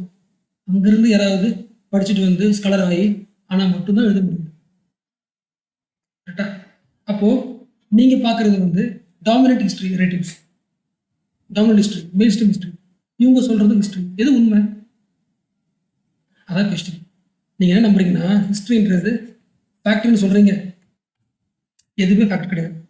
Everything is narrative. அதான் சொல்ல வந்தது. டாமினன்ட் நெரேட்டிவா இருக்கலாம், சப்பால்டர் நெரேட்டிவா இருக்கலாம், எல்லாமே நெரேட்டிவ் தான். ஓகேவா? ஸோ வென் நெரேட்டிவ்ஸ் லைன் புரியுதுல, when narratives comes fact is gone. கரெக்டா? ஒரு ஃபேக்டை வந்து அடிச்சு காலி பண்ணி வேற ஒரு விஷயத்தை கொடுக்குறது யார்? நெரேட்டிவ் தான், தியரிஸ் தான். கரெக்டா? இதெல்லாம் எதுக்கு பிரச்சனை தெரியுதா உங்களுக்கு? ஹிஸ்ட்ரி, சோஷியாலஜி கம்பேர் பண்ணோம். ஃபர்ஸ்ட் பாயிண்ட் என்ன பார்த்தோம் நம்ம? ஹிஸ்ட்ரி வந்து பாஸ்ட் சொசைட்டி படிக்கும், சோஷியாலஜியும் சொசைட்டி தான் படிக்குது. எதை படிக்குது? மாடர்ன் சொசைட்டி படிக்குது. ஃபர்ஸ்ட் பாயிண்ட் ஜென்ரலாக முடிச்சாச்சு. ரெண்டாவது பாயிண்ட் வந்து historical. History speaks about fact, figures, documents. ஆனால் அந்த ஒட்டுமொத்த ஃபேக்ட் டாக்குமெண்ட்ஸுக்கு உயிர் தர்றது, கரெக்டா? பெர்ஸ்பெக்டிவ்ஸ் தர்றது, ஹிஸ்டோரியோகிராஃபி தர்றது யாரு? சோஷியாலஜி, கரெக்டா? இப்படி சொல்லுவாங்க, ஜென்ரலாக சொல்லுவாங்க, சொல்லுவாங்க. அதாவது கன்ஃபார்மாக சோஷியாலஜி இஸ் ரூட்லெஸ். சோஷியாலஜிக்கு வந்து ரூட் கிடையாது தான். எது இல்லைன்னா ஹிஸ்ட்ரின்னு ஒன்று இல்லைன்னா சோஷியாலஜி ரூட்டே கிடையாது. சம்பரன் சத்தியகிரகான்ற ஒரு ஹிஸ்ட்ரி இருந்தாதால டிஃப்ரெண்ட் ஆங்கிள் யோசிக்க முடியுது. ஹிஸ்ட்ரி இல்லைன்னா நம்ம சோஷியாலஜிக்கு என்ன கிடையாது, தனி ரூட்டே கிடையாது. ஹிஸ்ட்ரி தான் root. So sociology is rootless without history. French revolution நடந்ததுக்கு அப்புறம் தான் அந்த சேஞ்சில் தான் சைல்டாக எது வருது, சோஷியாலஜி வருது. So sociology is rootless without history. But sociology இல்லைன்னா ஹிஸ்ட்ரி எப்படி இருக்கும்? It is rootless. இனிப்பே இருக்காது, rootless. So history is rootless without sociology. Without sociology narratives, perspectives, கரெக்டா? ஓகே, மூணாவது பாயிண்ட் நமக்கு ஜென்ரலாக தோணும். அதாவது ரெவல்யூஷன், அதாவது ஃப்ரெஞ்சு ரெவல்யூஷன். நீங்கள் புக்ஸ் வாங்கும்போது தெரியும் உங்களுக்கு, நான் வந்து ஃப்ரெஞ்சு ரெவல்யூஷன் புக் வாங்க போகிறேன், ரஷ்யன் ரெவல்யூஷன் புக் வாங்க போகிறேன், அமெரிக்கன் ரெவல்யூஷன், இதெல்லாம் புரட்சி சொல்லுவாங்க. ரெவல்யூஷன் அர்த்தம் புரட்சி. அப்போ இந்த மாதிரி புரட்சியெல்லாம் யார் படிப்பா? எங்கிறது நமக்கு தெரியுது? ஹிஸ்ட்ரியில். History reads the revolution, compares the revolution. American revolution, Russian revolution என்ன difference? Chinese revolution, Russian revolution என்ன டிஃப்ரென்ஸ்? கம்பேர் பண்ணுவான். இந்த மாதிரி சோஷியாலஜி பண்ணுமா? எஸ், சோஷியாலஜி கூட ரெவல்யூஷன் படிக்கும். ரெவல்யூஷனோட கேரக்டர் படிக்கும், கம்பேர் பண்ணும். கம்பேர் பண்ணிட்டு இந்த ரெவல்யூஷன் ஏன் உருவாகுதுன்னு படிக்கும். ஓகே, ஒருத்தவங்க பேர் இருக்காங்க, இங்க எழுதலாம். சரி, எழுதலாம். இங்க யாரு? ஹைடோ ஸ்காட்ச்பால். ஸ்பெல்லிங் ஒன்று கரெக்டாக நினைக்கிறேன். ஹைடோ ஸ்காட்ச்பால். இவங்க வந்து ஒரு பொலிட்டிக்கல் சயின்டிஸ்ட். எனக்கு பொறுத்த வரைக்கும் பொலிட்டிக்கல் சயின்டிஸ்ட்டுக்கும் சோஷியல் சயின்டிஸ்டோட பெரிய டிஃபரன்ஸ் இருக்கு. ஓகே, ஹைடோ ஸ்காட்ச்பால் என்ன பண்ணுறாங்கன்னா எல்லா ரெவல்யூஷனும் படிக்கிறாங்க. உலகத்தில் நடந்த எல்லா புரட்சியையும் படித்து ஒரு முடிவு வராங்க, ஒரு புக் எழுதுறாங்க. ஸ்டேட்ஸ் அண்ட் ரெவல்யூஷன் புக் எழுதுறாங்க. அப்போ என்ன கண்டுபிடிக்கிறாங்கன்னா எல்லா கண்ட்ரியில் நடந்த புரட்சிக்கான சிமிலாரிட்டிஸ் என்ன செக் பண்ணுறாங்க. அப்படி பார்க்க, அதாவது பேட்டர்ன் மேக்கிங், கம்பேரிசன் படிச்சா இருக்குல்ல, பண்ணுறாங்க. அப்படி கம்பேர் பண்ணும்போது ரெண்டு தெரியுது. எல்லா ஊர்லேயும் ஒரு ஸ்டேட் ஒன்று இருக்குது. அந்த ஸ்டேட்டுக்கு ஒரு ப்ரெஷர் வருது. ஃபர்ஸ்ட் பாயிண்ட், என்ன ப்ரெஷர் வருது? இன்டர்நேஷ்னல் ப்ரெஷர், அதாவது எக்ஸ்டர்னல் ப்ரெஷர். புரிஞ்சா? அதாவது அமெரிக்கன் ரெவல்யூஷன் நடக்குதா? அமெரிக்கன் ரெவல்யூஷனோட ஃபியூவல் யாரு? French revolution. பிரெஞ்சு கண்ட்ரி தான் ஃபியூல் பண்ணுது. காரணம், பிரிட்டிஷுக்கும் பிரெஞ்சுக்கும் ஒரு போராட்டம் நடந்துட்டு இருக்கு. அப்போ அந்த போராட்டத்தை காலி பண்ணுறதுக்கு இங்கே ஃபியூல் பண்ணுது. எப்பயுமே இன்டர்நேஷனல் ப்ரெஷர் வந்துட்டு இருக்கு. சைனீஸுக்கு ஜப்பான், ரஷ்யாவுக்கு ஜெர்மனி, ஏதோ வந்துட்டு இருக்கு. ஓகே, ஒரு எக்ஸ்டர்னல் ப்ரெஷர் ஒரு ஸ்டேட்டை வந்து தள்ளிக்கிட்டே இருக்கு, புஷ் பண்ணிட்டு இருக்கும். ஒன்று கூடவே இந்த ஸ்டேட்டு கீழே இருக்கிற இந்த இடத்துல இருக்கிற பெசன்ஸ் இருக்காங்கல்ல, பெசன்ஸ் இன்டர்னல் டர்மோயில், இன்டர்னல் ப்ரெஷர். எப்படி இன்டர்நேஷ்னல் ப்ரெஷரோ எக்ஸ்டர்னல் ப்ரெஷரோ இன்டர்னல் ப்ரெஷரும் நடக்கும். இந்த ரெண்டு ப்ரெஷரும் ரெண்டு புஷும் தான் ரெவல்யூஷனோட காமன் கேரக்டர்னு படிக்கிறாங்க சோஷியாலஜிஸ்ட். ரெவல்யூஷனை படிக்கிறாங்க, புக் எழுதுறாங்க. ஓகே, அவன் தான் இது ஓவர் தான். ஹிஸ்ட்ரி சோஷியாலஜி இந்த நாலேஜ் தான் போதும், சமாளிச்சிடலாம். ஓகே, நான் டிக்டேட் பண்ணல, காரணம் நோட்ஸ் கொடுத்துருவேன். நோட்டில் கம்ப்ளீட்டாக எல்லாமே இருக்கும். ஸோ டிக்டம் தேவையில்லை, சமாளிச்சிடலாம். ஓகே, உங்களுக்கு ஒரு குட்டி ஒர்க் பண்ணுறேன். இப்போ நான் ரெவல்யூஷன் சொன்னாங்கல்ல, American revolution, American revolution, French revolution, Chinese revolution, Russian revolution. ஏன் நம்மளோட இந்தியாவோட ஃப்ரீடம் ஸ்ட்ரகிளில் இந்தியன் ரெவல்யூஷன் சொல்ல மாட்டேங்கிறோம்? என்ன காரணம்? இந்தியாஸ் ஃப்ரீடம் ஸ்ட்ரகிள் சொல்லுவோம், ஆனால் இந்தியாஸ் ரெவல்யூஷன் சொல்ல மாட்டேங்கிறோம். ரீசன் அது. இது ஹோம்ஒர்க் ட்ரை பண்ணி பாருங்க. ரொம்ப டைம் எடுத்துக்காரு, மேக்ஸிமம் 5 minutes தேடி பாருங்க. ஹோம்ஒர்க்கோட மெயின் எய்ம் என்னன்னா திங்க் பண்ண வைக்கிறது. உங்களுக்கு சாட்டிஸ்ஃபைபிளாக பாயிண்ட்ஸ் கிடைக்குதான் பாருங்க, அதை சப்மிட் பண்ணுங்க. ஓகே, அடுத்து போகலாம். சோஷியாலஜி அண்ட் எக்கனாமி போகலாம். Last topic sociology versus economics. Okay, அதுக்கு முன்னாடி இதை பார்த்தோம்ல, ஹிஸ்ட்ரி சோஷியாலஜி இப்படி சொல்லலாம். சோஷியாலஜி டிரான்ஸ்ஃபார்ம்டு தி ஹிஸ்ட்ரி சொல்லலாமா? இப்படி சொல்லலாம். இல்லை எப்படி யோசிக்கல, அதாவது வந்து ஹிஸ்ட்ரி வந்து பலாயிரம் வருஷமா இருக்குது. கரெக்டா? பலாயிரம் வருஷமா அப்படியே இருக்குது. அப்போ சோஷியாலஜி எமர்ஜ் ஆன உடனே ஹிஸ்ட்ரிக்கு ஒரு புதிய முகத்தை தருதுல, புதிய பொலிவு தருதுல. எப்படி வந்து ஒரு பாய் ஒரு கேர்ள் பாய் லைஃப்பில் போயிட்டே இருப்பான், இல்லை ஒரு கேர்ள் வந்த உடனே தன் லைஃபே மாறுது. கரெக்டா? எ பாய் மீட்ஸ் எ கேர்ள். அதே மாதிரி சோஷியாலஜி மீட்ஸ் தி ஹிஸ்ட்ரி. மாறின உடனே எல்லாமே டிஃப்ரெண்டாக இருக்குல்ல, டிஃப்ரெண்ட் பர்ஸ்பெக்டிவ்ஸ் கிடைக்குதுல்ல. நான் சொல்லலை, சார்லஸ் நினைக்கிறேன், சார்லஸ் டில்லி நினைக்கிறேன், புக் நோட்ஸில் இருக்கும், சார்லஸ் டில்லி. ஓகே, ஸோ பையன் சொல்கிறேன், as sociology meets the history. Okay, yes. அப்போது ஹிஸ்ட்ரிக்கு இன்னும் இது பாயிண்ட் வச்சு, இந்த பாயிண்ட் நான் வச்சுக்கல. ஹிஸ்ட்ரி இருக்குல்ல, அதே மாதிரி ஹிஸ்டாரிக்கல் சோஷியாலஜி அப்படின்ற ஒரு டொமைனும் ஹிஸ்ட்ரிக்கு கீழே வர்ற ஒரு சப் டொமைன் டிபார்ட்மெண்ட். எப்படி வந்து ஒன் செகண்ட், எப்படி வந்து ஹிஸ்ட்ரி வந்து ஃபர்ஸ்ட் பார்த்தோம்ல, ஸ்டடிஸ் தி பாஸ்ட் சொசைட்டி. அதே மாதிரி ஹிஸ்டாரிக்கல் சோஷியாலஜி என்ன பண்ணோம்னா, கேஸ்ட் எடுத்துக்கும். கேஸ்ட் எடுத்துட்டு what is the evolution of caste. Religion எடுத்துக்கும், what is the evolution history of religion. Compare பண்ணும், இந்த மாதிரி இருக்கு. கேஸ்ட் வந்து எவல்யூஷன் ஆஃப் கேஸ்ட் படிச்சதுக்கப்புறம் அதோட ரோல் மாறி இருக்கா செக் பண்ணும். ஹிஸ்டரி வந்து எப்படி எப்படி எக்ஸாம்பிள் சொல்லணும்னா, இப்போ வச்சுக்கலாம் கேஸ்ட். ஓகே, இப்போ எவல்யூஷனை படிக்கிறாங்க சோஷியாலஜிஸ்ட், ஹிஸ்டாரிக்கல் சோஷியாலஜிஸ்ட் படிக்கிறாங்க. படிச்சதுக்கப்புறம் என்ன கண்டுபிடிக்கிறாங்க, கேஸ்ட் வந்து அந்த காலத்தில் எதுக்கு பயன்படுத்தப்படுச்சுன்னா, ஒரு ஆளோட ஆக்குபேஷன் என்னன்னு தெரிஞ்சுக்கிறதுக்கு யூஸ் ஆகுச்சு கேஸ்ட். அதே கேஸ்ட் இந்த காலத்தில் எதுக்கு யூஸ் ஆகுது? To get the power. Political பவரை பிடிக்கிறதுக்கு ஒன் ஆஃப் தி பெஸ்ட் டூல்ன்றது இப்போ கேஸ்ட். கேஸ்டோட ரோல் மாறிட்டே இருக்கு. இப்படி கம்பேர் பண்ணி சொல்லுவோம். ஓகே ஓகே, நான் போயிடலாம், அடுத்த லாஸ்ட் போயிடலாம். யூனிட் 1ஓட லாஸ்ட் டாபிக் இது முடிஞ்சுச்சுன்னா முடிஞ்சு போச்சு. டாபிக் சொன்னாங்க எக்கனாமிக்ஸ். ஓகே, ஒன் செகண்ட் நினைச்சேன்.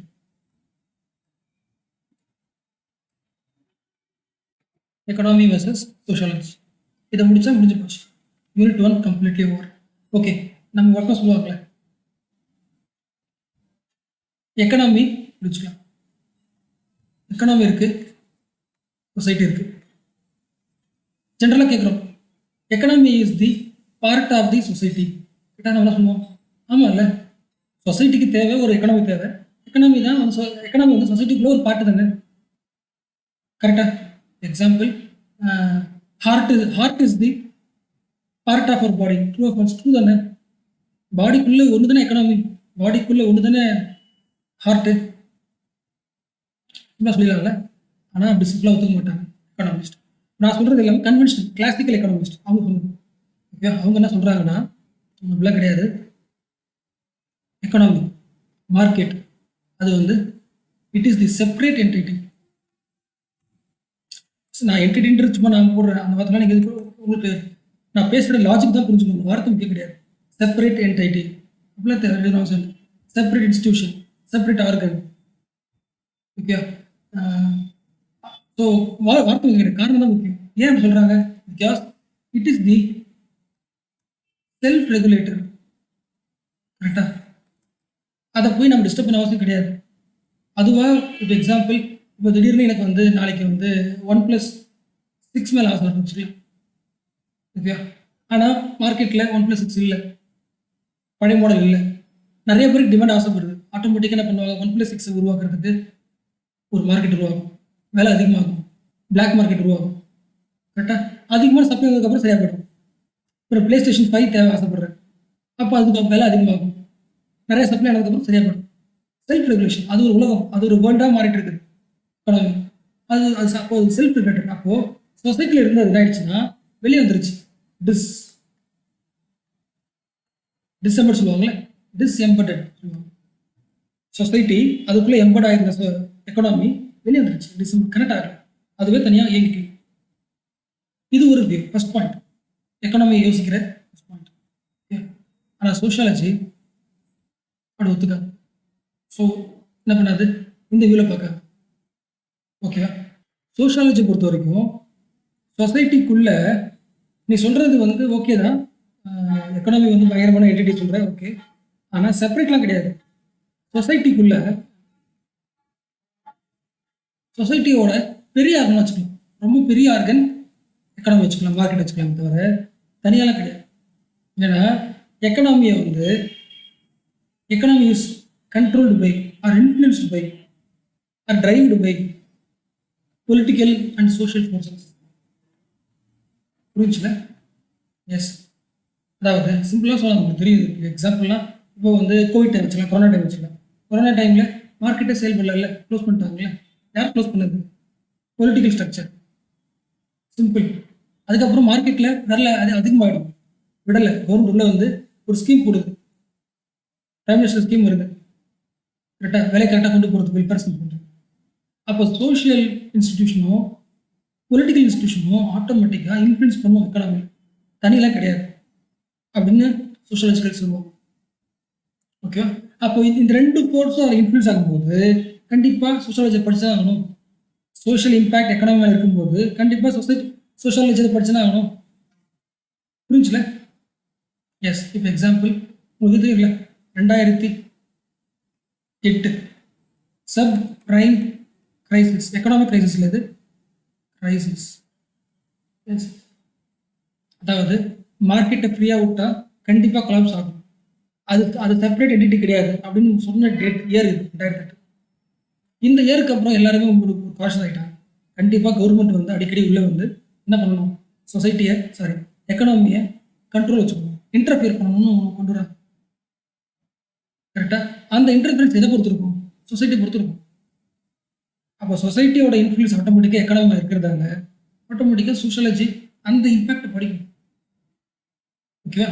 So economy is the embedded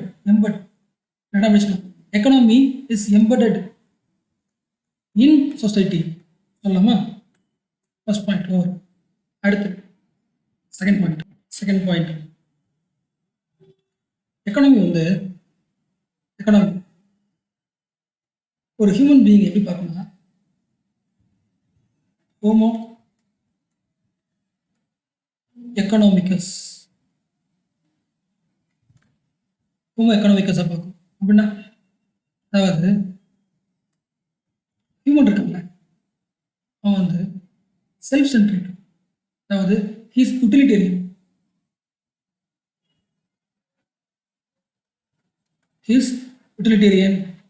self centric இல்லை ரேஷ்னல். மீனிங் புரிச்சுல? தனக்கு எது தேவையோ அதிகமாக, அதாவது லெஸ் பெயின் மோர் ப்ளஷர். கரெக்டாக? அவனுக்கு எது தேவையோ அதுதான் யோசிப்போம். மோர் செல்ஃப் சென்ட்ரிக், தனக்கு ஒரு விஷயம் ஹாப்பியாக இருக்கா அதை பண்ணுவோம். அந்த மாதிரி ஆள் ஹோமோ எக்கனாமிக்கஸ். ஹியூமன் வந்து ஹோமோ எக்கனாமிக்கஸ் அப்படின்னு சொல்கிறது தான் எக்கனாமி. புரிச்சுல? அதாவது எக்கனாமி வந்து ஒரு மாடல் உருவாக்குது. ஹியூமன் பீயிங் எப்படி இருக்காங்க அப்படின்னு பார்த்தா ஹோமோ எக்கனாமிக்கஸ் ஒரு மாடல் உருவாகும். அதாவது எல்லா மனிதர்களும் அவங்க செல்ஃப் சென்ட்ரிக்காக இருப்பாங்க, ரேஷ்னலாக இருப்பாங்க, தனக்கு எது ஹாப்பியோ அதை மட்டும் தான் பண்ணுவாங்க. கரெக்டாக? அப்புறம் கொஸ்டின் வருதுல்ல, அப்படி இருக்கும்போது ஒரு கண்ட்ரிக்குள்ள, ஒரு சொசைட்டிக்குள்ள எப்படி வந்து காசே வாங்காம நிறைய வேலை செய்ய முடியுது? எக்ஸாம்பிள், சேரிட்டிக்கு நம்ம காசு தரோம், ஹவுஸ் ஒய்ஃப்ஸ், ஹோம் மேக்கர்ஸ் சாப்பாடு செய்கிறாங்க காசு வாங்காமலே. எப்படி வந்து ஒரு கவர்மெண்ட், வெல்ஃபேர் கவர்மெண்ட்னு பேர் இருக்க முடியும்? ஒரு நம்ம எல்லாம் ஹியூமன் பீயிங் தானே. கரெக்டாக? ஒரு பெரிய வந்து ஒரு சொல்லுவாங்களே, ஒரு டிசாஸ்டர் நடக்கும்போது பில்லியன்ஸ் ஆஃப் காசு நம்ம திரட்டுறோம்ல, எப்படி நடக்க முடியும்? ஹோமோ எக்கனாமிக்கஸாக இருந்தால், செல்ஃப் சென்ட்ரிக்காக இருந்தால் எப்படி நடக்க முடியும்? கொஸ்டின் இருக்குல்ல. செகண்ட் பாயிண்ட் ஆஃப் எக்கனாமி நான் தோல் நான் சுசாய் சொல்கிறேன். நான் எக்கனாமி ஸ்டடி வச்சுக்கிறேன் புரிஞ்சுக்கணும். ஓகே, மூணாவது பாயிண்ட் எக்கனாமி. எக்கனாமியோட மெயின் வேலை என்னன்னா, நீங்கள் இந்த புக்கு உங்களுக்கு இந்த சொல்ல போகிற பாயிண்ட் உங்களுக்கு பேசிக்காக தெரியும். ஒரு ஊருக்கு தேவையான குட்ஸ் அண்ட் சர்வீசஸ், அதாவது ரிசோர்சஸ், குட்ஸ் ரிசோர்சஸ், இது எல்லாமே கரெக்டாக எல்லாருக்கும் டிஸ்ட்ரிபியூட் பண்ணணும். அதான் எக்கனாமியோட வேலை. Economy wants to distribute all the resources in a rational method. ரேஷனலாக புரியுதுல? எஸ். ஓகே, அப்போ அது எப்படி உருவாக்குறது? அப்போ அதுக்கு என்ன பண்ணுவாங்கன்னா, நிறைய மேத்தமெட்டிக்கல் மாடல் உருவாக்குவோம். Example, law of demand. அதாவது மனுஷன் என்ன பண்ணுவாங்கன்னா, எந்த பொருள் ரொம்ப சீப்பாக இருக்கோ அந்த பொருளை வாங்குவோம். கரெக்டாக? ஒரு பொருள் விலை ரொம்ப அதிகமாக இருக்குன்னா அந்த பொருள் வாங்க மாட்டோம், கம்மியாக வெயிட் பண்ணுவோம். Law of demand. அப்போ நம்ம பொருள் நம்ம எக்கனாமியில் பொருள் எந்த அளவுக்கு சீப்பாக பெஸ்ட்டு தயாரிக்கிறோமோ அந்த அளவுக்கு ஹியூமன் பீங்ஸ் தான் பண்ணுவாங்க, அதை வாங்க ஆசைப்படுவாங்க. அதில் ப்ரெஷர் அதிகமாக கிடைக்கும். ஒரு ஒட்டுமொத்த சொசைட்டியுமே எக்கனாமி எப்படி குறைச்சிச்சு பார்த்தீங்களா? ரிடக்ஷனிசம் ரெடியூஸ் பண்ணிடுச்சு. சிம்பிளாக விலை அதிகம், சீப்பு, காஸ்ட்லி, அதை பொறுத்து தான் ஒட்டுமொத்த ஹியூமன்ஸ் இருக்காங்க. அதிகமாக தான் வாங்க மாட்டாங்க, அவ்வளோதான். அப்போ சொசைட்டியோட கேரக்டரை சிம்பிளாக ஒரு மேத்தமெட்டிக் ஃபார்முலாவில் நீ முடிச்சுட்ட. ஆனால் அப்படி கிடையாது. இல்லை, எனக்கு தெரியும் இந்த பொருள் சீப்பு, இதில் எல்லா குவாலிட்டியும் இருக்குதுன்னு தெரியும்.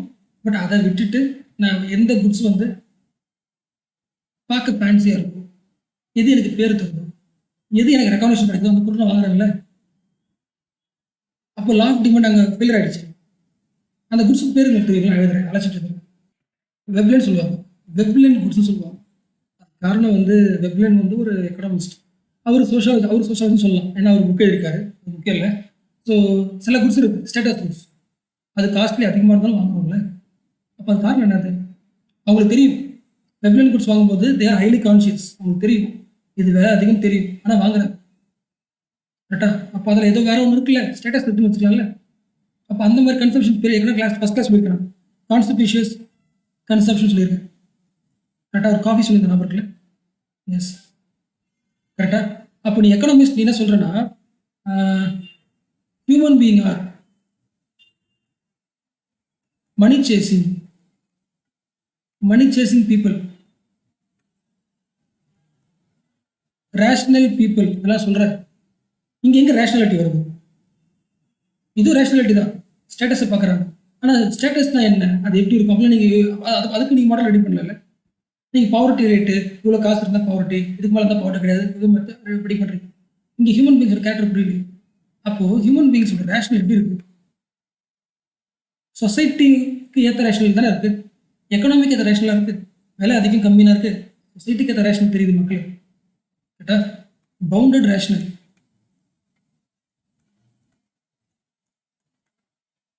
பவுண்டட் ரேஷனல் புரிஞ்சுல? ஒரு ஹோட்டலுக்கு போகிறேன், ஹோட்டலுக்கு போனோடனே கேட்குறாரு சப்ளை பண்ணுறவர், தண்ணி வேணும் சார். ஆமாம் தண்ணி வேணும். நான் ஆர்டினரி வாட்டரா மினரல் வாட்டர். கரெக்டாக? ஏன் டக்குன்னு மினரல் வாட்டர் சொல்கிறோம்? நம்ம ஜென்ரலாக வழக்கமாக போயிருந்தேன்னா ஏதாவது தண்ணி வைப்பா சொல்லியிருப்போம். டக்குன்னு கான்ஷியஸ் ஆகிறோம். கரெக்டாக? அங்கே ஒரு ஸ்டேட்டஸ் ஃபிக்ஸ் பண்ணுறோம். ஒருவேளை எனக்கு ஆர்டினரி வாட்டர்னு சொல்லிட்டுன்னா எதில் இருக்கிறவன் இவன் வந்து ஹைஜீனாக இருக்க மாட்டோம் யோசிக்கக்கூடாது. ரேஷ்னல், பவுண்டட் ரேஷ்னல், சொசைட்டி கொடுக்குற ரேஷ்னல். இதெல்லாம் யார் படிப்பா? சோஷியாலஜி படிக்கும். ஓகே, லாஸ்ட் எக்ஸாம்பிள், அதோட யூனிட் 1 ஓவர். எக்கனாமிக்ஸ் என்ன சொல்கிறாங்க? Economist, man is rational, self centric, utilitarian, எனக்கு பிடிச்ச வேலை செய்வோம், ஃப்ரீ மார்க்கெட், லைசன்ஸ் வேர். கரெக்டாக? யாரும் இன்டர்வியூ பண்ண தேவையில்ல, தனக்கு பிடிச்சது செய்வான், காசு இருந்தால் வாங்குவோம், காசு இல்லைன்னா வாங்க மாட்டோம், தனக்கு தேவையானது செஞ்சுப்போம். எக்கனாமி சொல்கிற மாடல். கரெக்டாக? ஆனால் சொசைட்டிக்குள்ள வந்து பார்த்தோன்னா அவனுக்கு பிடிச்ச வேலை செய்வான் தானே இருக்குது, அவனுக்கு பிடிச்ச பொருளை வாங்கலாம் தானே இருக்குது. ஆனால் ஏன் ஏர் ஹோஸ்டர்ஸ் மோஸ்ட்லி உமனாக இருக்காங்க? அது ஒரு எக்கனாமிக் ஆக்டிவிட்டி. அந்த எக்கனாமிக் ஆக்டிவிட்டியில் உமன் மட்டும் ஏன் இருக்காங்க? ஏன் ஃப்ளைட்டை மென்னு மட்டும் ஓட்டுறாங்க? ஏன் சில டிகிரேடட் ஒர்க் வந்து சில பர்டிகுலர் குரூப் மட்டும் பண்ணுறாங்க? இதை எக்கனாமி எக்ஸ்பிளைன் பண்ணுமா? பண்ணாது அப்படின்னு சோஷியாலஜிஸ்ட் இருக்கிறாங்க. அப்போது இந்த எக்கனாமி என்ன பண்ணுதுன்னா ஒரு வித சூப்பர் ஸ்ட்ரக்சராக பேசிட்டு இருக்கு. இன்வெஸ்ட்மெண்ட், கரெக்டா? Investment, growth, share market, demand, law of demand and supply, goods production, services, sectors பேசிட்டு இருக்கு. இதை ஒர்க் பண்ணுறது யாரு? அதில் ஒரு பேட்டர்ன் இருக்கு. சொசைட்டி இன்ஃப்ளூயன்ஸ் ஆகிருக்கு, கரெக்டா? இது வந்து சோசியாலஜியோட வியூ. ஓகே, இப்போ எக்ஸாம்பிள் நான் சொல்லணும்னா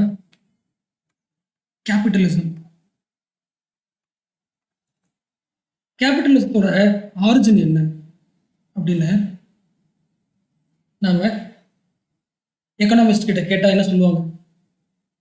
ஏற்கனவே மெர்கண்டலிசம் இருந்துச்சு. அந்த மெர்கண்டலிசம் போனதுக்கப்புறம் ட்ரேடு ஓப்பன் ஆகுது, உலகம் முழுக்க ஓப்பன் ஆகுது. அதான் கேபிட்டலிசம் இருந்துச்சு. சிம்பிளாக சொல்லி முடிச்சிடுவாங்க. அப்போது எல்லாத்தோட ஆரிஜினையும் அவங்க புராதனத்திலே பார்க்குறாங்களே. நமக்கு தெரியல, அப்படி கிடையாது, கரெக்டா? எஸ். அதுக்கு எக்ஸாம்பிள் யாரும் சொல்லலாம்? மேக்ஸ் வெபரே சொல்லலாம். மேன் வந்து மணி சீக்கிங்னு சொல்கிறீங்க, அப்படிலாம் கிடையாது. கேபிட்டலிசம் வந்து உருவாச்சு, இன்னொரு எக்கனாமியில் உருவாச்சு. இல்லை, ரிலிஜனால தான் உருவாச்சு. அது யாரு? ப்ரொட்டஸ்டன்ஸ். இவங்களால தான் கேபிட்டலிசம் டெவலப் ஆகுது. இன்னொரு பெர்ஸ்பெக்டிவ் சொசைட்டில தான் இருக்காரு. கேபிட்டலிசம்ன்றது இப்போ இருக்கிற ஒட்டுமொத்த பெரிய economic system, free market system. அந்த சிஸ்டத்தை சொசைட்டியில் இருக்கிற ஒரு இன்ஸ்டிடியூஷன், ரிலீஜனை எடுத்துக்கிட்டு வந்து இதுதான் காரணம் கொண்டு நிறுவுறாரு மேக்ஸ் வெபர். அது மேக்ஸ் வெபர் படிக்கும்போது ஃபுல்லாக பார்த்துக்கலாம். பட் சோஷியாலஜியோட இம்பார்ட்டன்ஸ் புரியுது, ஸ்கோப்பு. நீ நீ நீ எது பெரிய எக்கனாமிக் மாடல் எடுக்கிறியோ அந்த எக்கனாமிக் மாடல் நான் என்ன பண்ண முடியும்? என்னால் சோஷியல் மீனிங் தர முடியும். ஏன்னா அப்படிதான் இருக்கு. ஓகேவா? So unit 1 is over. ஓகேவா? நான் இன்னும் அந்த ப்ரொட்டஸ்டன்ட் இருக்குல்ல, அவங்க தான் கேபிட்டலிசத்துக்கு ஆரிஜின் சொன்னாங்கல்ல, அதை நான் எக்ஸ்பிளைன் பண்ணல. ரீசன் வந்து மேக்ஸ் வெபர் படிக்கும் போது. ஓகே, இப்போ புரியுதா ஏன் மேக்ஸ் வெபர் பயங்கரமான ஆளுன்னு? சூப்பர் ஹீரோன்னு புரியுதா? சூப்பர் மேன் வச்சுக்கோங்க. ஓகே, எக்கனாமி ஒன்றுமே கிடையாது. அது சொசைட்டியில் இருக்க ஒரு ரிலீஜன் உருவாக்குனது தான். சோஷியாலஜியை மாற்றி விட்டார் Max Weber. Okay, so unit 1 முடிஞ்சு போச்சு. ஆல்மோஸ்ட் இப்போ உங்களுக்கு அந்த கீவேர்ட்ஸ் எடுத்து பார்த்தா கரெக்டாக நான் பேசினது எல்லாத்தையுமே கரெக்டாக உள்வாங்கியிருந்தீங்கன்னா இதுக்கப்புறம் நடக்க போகிற அடுத்த 1 இயர் நடக்க போகிற எல்லா இஷ்யூஸுமே உங்களால் யூனிட் 1ஓட இன்டர்வியூ பண்ணி பார்க்க முடியும். ஸ்கோப் ஆஃப் சோஷியாலஜி இருக்கா அதில் பார்க்க முடியும். ஹவு டிஃப்ரெண்ட் தி எக்கனாமி பார்க்க முடியும். இப்போ எக்ஸாம்பிள், இப்போ ஒரு இஷ்யூ நடக்குது. இப்போ வந்து என்ன பண்ணலாம், இப்போ வந்து வேக்சின் ப்ரோக்ராம் எக்கனாமிஸ்ட் எப்படி பார்ப்பாங்க, சோஷியாலஜி பார்ப்பாங்க. ஓகே, இது வரைக்கும் 18% இல்லை 5% வச்சுக்கலாம். 18% வேக்சினேஷன் தான் நடந்திருக்குன்னா என்ன காரணம்? அதில் ஒரு பேட்டர்ன் நீங்கள் பார்க்க முடியும். ஓகே, அதை விட்டுருங்க. ஸோ யூனிட் ஒன் ஓவர் முடிஞ்சு போச்சு. இதை விட most important unit 2, most important. Okay, அது ஏன் இம்பார்ட்டன்ட்னு அடுத்த வீடியோவில் சொல்கிறேன். அதுக்குள்ளே யூனிட் 1 ஃபுல்லாக முடிச்சிருங்க, டியூஷன் பண்ணிவிடுங்க. டவுட் எல்லாத்தையுமே வாட்ஸ்அப்பில் ஆடியோ போடுங்க, டெலிகிராமில் போட்டுருங்க, ஒர்க்கை முடியுங்க. யூனிட் 2 முடிச்சதுக்கப்புறம் டெய்லி ஆன்சர் ரைட்டிங் ஆரம்பிச்சிடும். ஓகே, இப்போ நான் போகிற ஸ்பீடு வந்து அதிகம் தான். இத்தனை கிளாஸில் யூனிட் 1 முடிக்க முடியாது, இவ்வளோ டீட்டெயிலாக முடிக்க முடியாது. ஓகே, ஸோ கரெக்டாக அண்டர்ஸ்டாண்ட் பண்ணிக்கங்க, அனலைஸ் பண்ணுங்க. ஓகே.